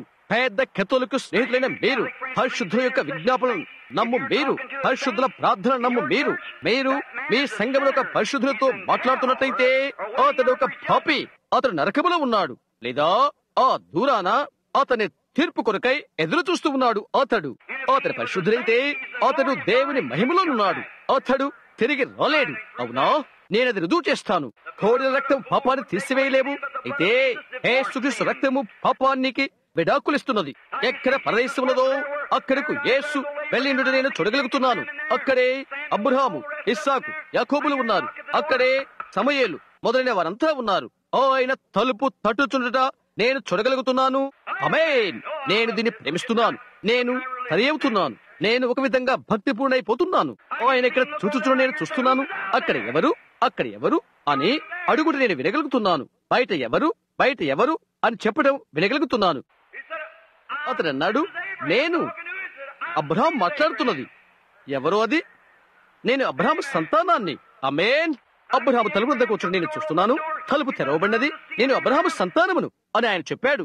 దానియేలు అన్నాడు, అదిగో అటు చూడు, నేను చూచిన కొండల నుండి చెక్కబడిన రాయి అదిగో. ఎహెజ్కేలు చెప్పడం నేను వింటున్నాను. అదిగో ఆయన నేను చూశాను. ఆయన పాదముల కింద మేఘముల ధూళి కదలుట, పొట్టేళ్లు కొండలు పొట్టేళ్ల వలె చప్పట్లు కొట్టుట, ఆకులు మొదలైన కేకలు పెట్టుట. ఓ పరదేశంలో ఉన్న పలు రకాలైన వారు ఆయన కొరకు ఎదురు చూస్తూ నేను చూస్తున్నాను. ఆయన ఇలాగ చెప్పడం నేను వింటున్నాను. రండి, యెరూషలేములో ఇప్పుడు అరుణోదయపు వెలుగు. ఇక్కడ నుండి మనం వెళ్ళవలసి ఉన్నది. మనం వెళ్ళిపోతున్నాం. ఎందుకనగా వీరి కొడుల యొక్కయు మేకల యొక్కయు రక్తములను నమ్మి నా యొక్క రక్త సమయం వరకు కనిపెట్టి ఉన్నారు. అయితే నా యొక్క రక్తం అక్కడ కల్వరిలో చెల్లించబడినది. నేను దేవుని అవతార కుమారుడును. ప్రతి పాపపు రుణము చెల్లించబడినది. ఇప్పుడు మనం బయటికి వెళుదాము. బయట దారిలో ఉన్నాము. హల్లెలూయా! దేవునికి మహిమ కలుగును గాక. అబ్రహాము తన భార్యకు శారాను చేపట్టుకుని లాగుట నేను చూడగలుగుతున్నాను. ఇక్కడ వారు బయటకు వచ్చారు. మత్తయి 27లో అతను బయటకు వచ్చినప్పుడు కొంచెం సేపు యెరూషలేములో వారు ఆగడం నేను చూస్తున్నాను. మొదటి విషయం ఏంటో తెలుసా? కయప మొదలుగా వారు వీధులు నిలబడి అతను లేచని వారు చెప్పారు. ఇంకా చెప్తున్నాడు, అటు వెళ్ళుచున్న ఆ యవ్వనస్తుడు ఆ అమ్మాయి ఎవరు అని చెప్పడం నేను వెళ్ళగలుగుతున్నాను. ఇక వృద్ధాప్యమిక లేదు. అది అబ్రహాము శారాలే. వారు అదృశ్యులైపోయారు. వారు చూశారు. ఒకరు మనల్ని గమనిస్తున్నారు. ఏ విధంగా ఆయన గోడలో గుండా వెళ్లిపోయాడో ఆ విధంగానే అలాంటి శరీరముతోనే వారు అదృశ్యము కాగలిగారు. హల్లెలూయా! అవును, ఇక్కడ ప్రవక్తలు మొదలైన వారందరూ కూడా పట్టణాన్ని చూస్తూ నడుచుకుంటూ వెళ్తున్నారు. యేసు వారిని నడిపించుకుంటూ నక్షత్రాల పైగా, చంద్రుడికి పైగా, మేఘాలకు పైగా చెరను చెరగా తీసుకుని వెళ్లి మనుష్యులకు వరములు అనుగ్రహించాడు. యేసు నేడు తండ్రి కుడిపార్శ్వన కూర్చుని ఉన్నాడు. ఆయన శత్రువులు ఆయన పాద పీఠము వరకు అక్కడ ఆయన కూర్చుంటాడు. ఈ రోజు నా ప్రియమైన క్రైస్తవ స్నేహితుడా, దయ్యాలు ప్రతి కోణాన పనిచేస్తున్నవి. మరో కోణములో దేవుని ఆత్మ కదలిక కలిగి ఉన్నది. ప్రతిసారి దానికి ప్రతిక్రియ చేటు కొరకై. హల్లెలూయా! అక్కడే నీ ఉన్నావు. వార్తాపత్రికలు, దైహిష్ట పత్రికలు ప్రతిదీ అది ప్రకటనలు చేస్తున్నది. వారు దాన్ని గమనిస్తున్నారు. అదేంటో వారు చూడలేరు. అది ఏమై ఉంటున్నది? దేవునికి సాతానుకు మధ్య నుండి చాలా త్వరగా రానయున్న ఒక గొప్ప రూపము. అది యొక్క ముందు ఛాయ ఉంటున్నది. దేవుని ప్రక్కరా నీ హృదయం సరిచేసుకో. ఆమేన్. ఇక్కడే ఓహియోలోని చొలడోలో ఇక్కడే కొంచెం కాలం క్రితం నేను ఉన్నాను. ఒక కుటుంబం నాకున్నది. నేను మిగుల్చబోతున్నాను. దయ్యాల గురించిన అర్థమేంటో మీరు గ్రహించారా? అవి పనిచేస్తున్నవి. అవి ఎంతో భక్తి పూరితమైనవి, ఎంతో భక్తి సంబంధమైనవి. ప్రతి ఆదివారం మందిరానికి అవి వెళ్తవి. అపోస్తుల సిద్ధాంతాన్ని వల్లిస్తవి. దీవెన పాట పాడుతవి. హో, ఎంత భక్తిగా ఉండాలో అలాగ అవి ఉంటవి. సోదరుడు, అది సత్యమైన అర్థమా? ఆ రకమైన ఆత్మ యేసుక్రీస్తును సెలవుకు కొట్టినది. యేసు చెప్పాడు, మీరు మీ తండ్రి అయిన అపవాది సంబంధులు. ఇప్పుడు వారిలో కొందరు అంటారు రష్యా అంత్యక్రీస్తు అని. ఎన్నడూ కాదు. రష్యా అంత్యక్రీస్తు కాదు. అంత్యక్రీస్తు ఎంతో భక్తి పూరితమైనది. ఎంతవరకనగా ఏర్పరచుకున్న వారి సహితము మోసపరచు వరకు గుర్తుంచుకోండి. దేవుడు తన మనిషిని తీసుకుంటాడు, అయితే ఆయన ఆత్మను కాదు. సాతాను తన మనిషిని తీసుకుంటున్నది, అయితే అతని ఆత్మని కాదు. ఇక్కడే అయి ఉన్నవి నీవు సరిచేసుకో. నేను సత్యమనే సత్యానికి బాధ్యునై ఉంటున్నాను. దయ్యాలు ఆ పని చేస్తున్నది. నిన్న వాటిని భౌతిక రాజ్యంలో తీసుకున్నాను. ఈ రోజు ఎక్కడైతే భక్తి సంబంధమైన రాజ్యంలో ఉందో ఆ ఆత్మ సంబంధమైన రాజ్యమును లేక ఆత్మ సంబంధమైన రాజ్యం మండలమును నేను మీకు చూస్తున్నాను. అక్కడేమో అవి క్యాన్సర్, అది ఇది మరో విధంగా పిలువబడినవి. అయితే బైబిల్ ద్వారా నేను వాటిని దయ్యాలని రుజువు చేశాను. ఈ రోజు ఇక్కడ అవి మరలా ఎంతో భక్తిపూర్వకమైన రాజ్యములను ఎంతో భక్తి సంబంధమైన గాను ఇక్కడ ఉన్నవి. సహోదరుడా, నీవు ఆరంభించి ఆలోచన చేస్తే ఆరంభంలో దాన్ని గూర్చి కయ్యూను అతనెంతో భక్తిగల మనుష్యుడు, ఏషయ ఎంతో భక్తిగల మనుష్యుడు, యూదా ఎంతో భక్తిగల మనుష్యుడు. అది భక్తి, ఇది లోకానికి ఆవులు కాదు, అది తరగతుల్లో ఉన్నదే. అది గమనించు. దయ్యపు శాస్త్రము. కొద్ది కాలం తర్వాత ఒకసారి దాన్ని కొంచెం ఎక్కువ చెప్తాను, మనకు ఆలస్యమైపోతున్నది. ఎవరిని విమర్శించవద్దు, ప్రతివాన్ని ప్రేమించు. నీ గుండెల్లో నుండి నీవు ప్రేమించకపోతే ఇక క్రీస్తు నీలో లేడు. ఓహియాలోని టొలెడోలో ఒక చిన్న పలహారశాలకు నేను వెళ్ళాను. నేను ఒక స్థలంలో ఒక చిన్న డంకార్డ్ స్థలంలో భుజిస్తున్నాను. మంచి చిన్న స్థలం అది. వారు చాలా మంచివారు. సండే స్కూల్ కు వెళ్ళుట కనుకై వారు అది మూసివేశారు. వారు ఆ విధంగా చేసినప్పుడు నేను వీధి దాటి ఒక చిన్న లోక సంబంధమైన స్థలానికి వెళ్ళవలసి వచ్చినది. నేను ఎక్కడికి నడుచుకుంటూ వెళ్ళాను. జూదమౌట అనేది ఓహియాలో నేరమని నాకు తెలుసు. ఇక్కడ ఒక రాష్ట్ర పోలీసు ఒక అమ్మాయిని ప్రక్కలో పెట్టుకుని ఆమె రూము భాగాన తన చెయ్యి వ్రేలాడ వేసుకుని స్లాట్ మెషిన్ అలాంటి ఆట ఆడుతున్నాడు. మన రాష్ట్రముల దేశం యొక్క అన్ని చట్టాలు గతించిపోయినవి. ఎంతటి దీనస్థితి. కథలన్నీ బండైన క్రీస్తును నేను నమ్ముతున్నాను. మిగతా ప్రదేశాలన్నీ మునిగిపోయే ఇసుక, ఏదే లేదు, నిలబడినది ఏది లేదు. నేను వెనక్కి తిరిగి చూశాను. బహుశా ఆమె తన యవ్వన వయసులో ఉంటున్నది. 19, 18, 19 సంవత్సరాల వయస్సు. వారు ఏమి చేస్తున్నారు? అక్కడ యవ్వనస్తుల కుర్రవాళ్ళు వాళ్ళ చుట్టూ ఉన్నారు. అదెంతో భయంకరం. నేను ఇక్కడ కూర్చొని ఉన్నాను. ఇప్పుడు నాకు ఆశ్చర్యం కలిగించాలా? నేను కూర్చున్న యుద్ధకు ఒక స్త్రీ వచ్చి నీకు ఒక కుర్చీ కావాలా అని అడిగినది. వందనాలు, నాకు ప్రాతకాల పలహారం కావాలి అని నేను చెప్పాను. కూర్చులే కూర్చున్న ఆ పెద్ద వయస్కులైన ఒక ఆమె, నా తల్లి వయస్సు ఉంటున్నది, 55, 58 సంవత్సరాల వయస్సు, అక్కడికి వచ్చి కూర్చున్నది.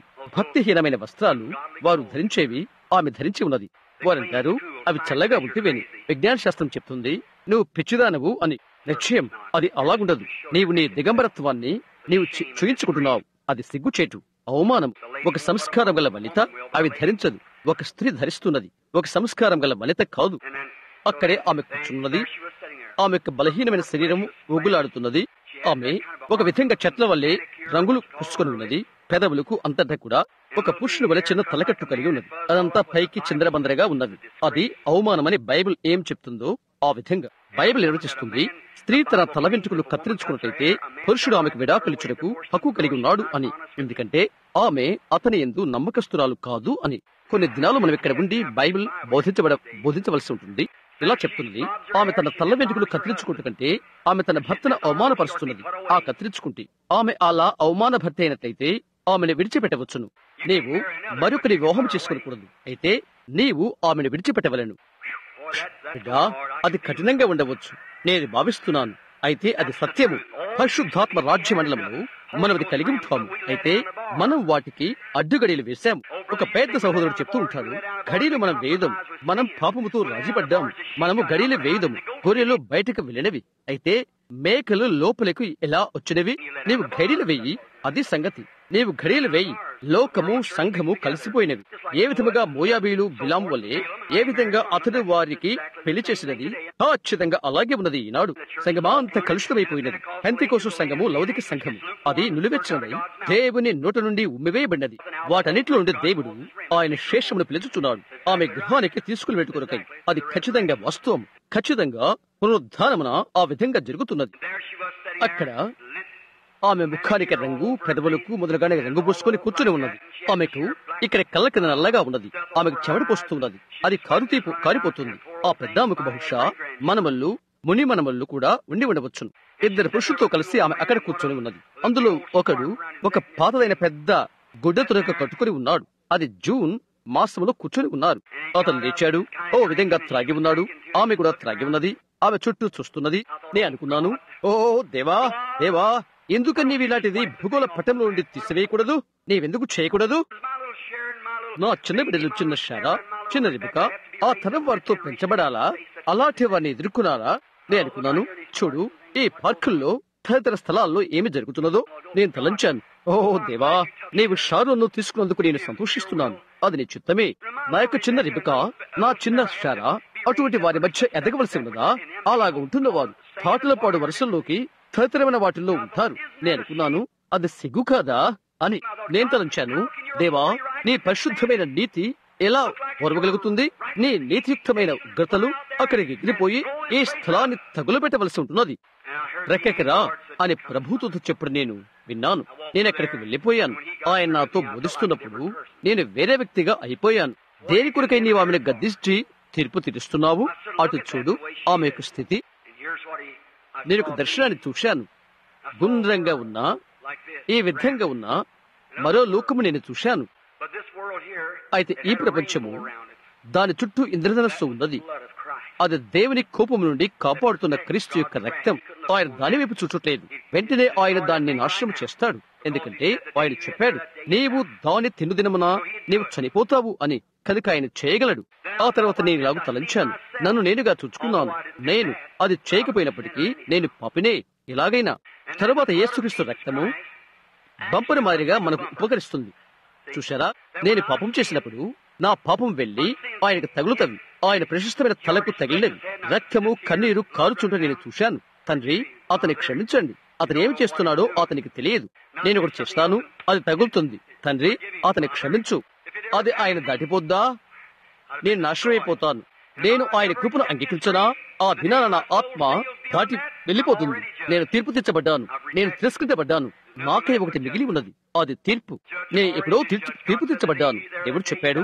నీవు తిను దినమున ఆ దినమున చనిపోతావు. నీవు అక్కడే తీర్పు తెచ్చబడ్డావు. క్రీస్తు ఎడల నీకున్న అభిమతమేదో ఈ మధ్యాహ్న వేళ ఇదే తీర్పు సింహాసనం అవుతున్నది. ఆ తర్వాత నేను తలంచాను, అవును, అది నిజమే. నేను ఒక దినం చూశాను. నేను దూగాడుతూ ఆయన వద్దకు వెళ్ళాను. ఒక పాపిగా నా పాత పుస్తకం అక్కడ పెట్టబడి నేను చూశాను. ప్రతిదీ అందులో ఉన్నది. నా పాపం ఏమి చేస్తుందో నేను చూశాను. ప్రభువా, నన్ను క్షమించవా అని నేను అడిగాను. ఆయన ప్రక్కలో నుండి ఆయన చేయి తీశాడు. కొంత రక్తం బయటకు తీసి క్షమించాను అని పైన వ్రాశాడు. మరచిపోవుట అనే సముద్రములో అది తిరిగి పారవేశాడు. ఇక జ్ఞాపకం లేకుండా కొరకై అది ఎన్నటికీ అలాగే అయిపోయినది. ఆయన చెప్పాడు, నేను నిన్ను క్షమించాను. అయితే నీవు ఆమెకు తీర్పు తీరుస్తున్నావు. అది నా తలపును మార్చినది. ప్రభువా, నన్ను కరుణించు అని నేను అడిగాను. నేను ఎక్కడి నుండి వచ్చిన తర్వాత నేను ఎక్కడికి వెళ్లి కూర్చున్నాను. అమ్మా, ఎలాగున్నారు అని అడిగాను. ఓ హలో అని అన్నదామె. నేను చెప్పాను, నీవు నన్ను క్షమించినట్లయితే నేను చెప్పాను, నేను రెవరెండ్ బ్రహాంను, ఒక దైవ సేవకుడును. ఓ క్షమించు, క్షమించు రెవరెండ్ బ్రహాం. అమ్మా, నేను అన్నాను, నేను కథ చెప్పాను. నేను అక్కడే నిలబడి నేను నీకు తీర్పు తీరుస్తున్నాను ఇలాగ తలుస్తూ, ఓ ఎంతటి భీకరమైన విషయం అని అనుకుంటున్నాను. బహుశా నీకు బిడ్డలు ఉండవచ్చును, నాకున్నారు అని అన్నదామె. అలా తప్పు చేయడానికి గల కారణమేంటి అని అడిగాను. ఎవరి హృదయాన్నైనా చింపివేయగలంతటి కథను ఆమె నాకు వివరించినది. నేను చెప్పాను, నేను దేవుని ఇలా అడుగుతున్నాను, భూమిలో నుండి అలాంటి దాన్ని ఎందుకు ఆయన వెంటనే ధనన చేయకూడదు అని. ఇక్కడ నీవు ఇద్దరు త్రాగిన వారి మధ్య ఉన్నావు, నీవు త్రాగి ఉన్నావు. నేను అన్నాను, ఆ రక్తము దేవుని కోపాన్ని నీ దగ్గర నుంచి తీసివేస్తున్నది. ఒక్కనొక దినాన నీవు చనిపోబోతున్నావు. ఇప్పుడు నీవు స్వేచ్ఛ గల వ్యక్తివి. నీవు స్వీకరించగలవు, తృణీకరించగలవు. నేను చెప్పాను, అయితే ఒక దినాన అది దాటిపోతున్నది. ఎటువంటి కనికరిక ఉండదు. నీవు నీ పాపంలోనే చనిపోతే నీవిప్పుడు తీర్పు తీర్చబడ్డావు. నీవు నరకానికి వెళ్తావు. అదేంటో తెలుసా? ఆ రెస్టారెంట్ లో ఆమె ఆ స్థానం నుండి కదలినది. నీ జీవితంలో నీ వెన్నడి విన్నటువంటి ప్రార్థనా కూటము మాకు జరిగినది. ఆమె క్రీస్తు వద్దకు వచ్చినది. ఏంటి అది? నీవు వారిని శిక్షించవద్దు. సువార్తను వారికి చెప్పు. వారు దయ్యాలు పట్టిన వారు. వారు ఈ రాజ్య మండలంలోని మధ్యలు. ఒక చోట నుండి వారు పలుకుబడి కలిగి ఉంటున్నారు. మన పలుకుబడి పైనుండి వచ్చినది. ఇతరులను క్రీస్తు వద్దకు నడిపించుటకు మన వరములతో మనమేమి చేయాలో చూద్దాం. మా పరలోకపు తండ్రి, నీ మంచితనానికి, నీ కనికరానికి మేము ధన్యవాదాలు చెల్లించుకుంటున్నాం. నన్ను క్షమించండి ప్రభువా. ఒకవేళ ప్రజలను ఎక్కువసేపు ఇక్కడ ఉంచవచ్చును. అయితే ఈ విధంగా ఈ మధ్యాహ్న వేళ కూటమును ముగించుచు దయ్యాలను గురించి వారికి చెప్పాలని నేను ఆశించాను. నేను ఒక చోట ఒక ప్రసంగములో నేనెంతగానో దాన్ని చెక్కాను. అయితే అక్కడో ఇక్కడో దానిని వారు ఏరుకొనవచ్చును. నా భావం ఏదో అర్థం చేసుకునవచ్చును. అది తెచ్చుటకు గల నా హృదయ వాంఛ నీకు తెలుసు. ఈ మధ్యాహ్నం ప్రజలు ఇక్కడి నుండి వెళ్లిపోయి ప్రతి స్త్రీ పురుషుడు వారు చేసే ప్రతి కదలికను కనిపెడుతూ స్వేచ్ఛ ఆనందాలతో వారు జీవించుదురు కాక, దేవుడు వారిని రక్షించడని వారు తెలుసుకుందురు కాక, వారు ఆయన వైపు చూచి వారి యొక్క సమస్తమైన మూఢనమ్మకాలు, వారి చుట్టూరున్న పలు నమ్మకాలు మర్చిపోయి శాంతవంతముగాను నెమ్మదితోనూ దేవునిందుల భయభక్తులతోనూ వారు ఉందురు కాక. ఇంకా దేవా, దేని కొరకైనా నీవు వారిని వాడుకొనుకున్నట్లయితే వారెక్కడికి వెళ్ళుటకు నీవు ఆశిస్తున్నావో అక్కడకు, వారు ఏమి చేయాలని నీవు కోరుతున్నావో అది చేయుటకు నీవు వారితో నేరుగా మాట్లాడండి. ప్రజలు తమ్ము తాము తగ్గించుకుని క్రీస్తుని వారి హృదయాల్లో కనుగొందురు కాక. ప్రభువా, మా ప్రతి అతిక్రమను క్షమించండి. సాతాను గర్జించువలే ప్రతి ఒక్క చోట తనకిష్టమైన వారిని మెరుగుడు కొరకై మత సంబంధమైన భక్తి సంబంధమైన బట్వాడ సంచులు ధరించినదని మాకు తెలుసును. ఓ దేవా, ఈ దీనులైన చిన్న బిడ్డలు ప్రతి చోట ఉన్నారు. వారి వైపు చూడండి. వారు ప్రజలకు తెరవబడి తెలియచేయబడి ఉన్నారు. దేవా, వారి యొక్క కనికరము చూపమని, వారందరినీ రక్షించమని, రోగులు స్వస్థపరచమని నేను నీకు ప్రార్థన చేస్తున్నాను. దేవా, పాత దయ్యాలైన ఈ రోగములు నీ బిడ్డల మీదకి వచ్చుచున్నవని మాకు తెలుసు. ఆ భద్రత కొరకై నీ యొద్ద ఒక ప్రాయశ్చిత్తార్థ బలి ఉంచుకుని ఉన్నావు. పాపం చెడుకు కారణమైన అన్ని దయ్యాలు దాని నుండి భద్రతకై నీ యొద్ద ఒక పాప ప్రాయశ్చిత్తార్థ బలి ఉన్నది. నీవు దాన్ని అనుగ్రహించమని యేసు నామములో ప్రార్థిస్తున్నాను. ఆమేన్. నేను ఆశ్చర్యపోతున్నాను.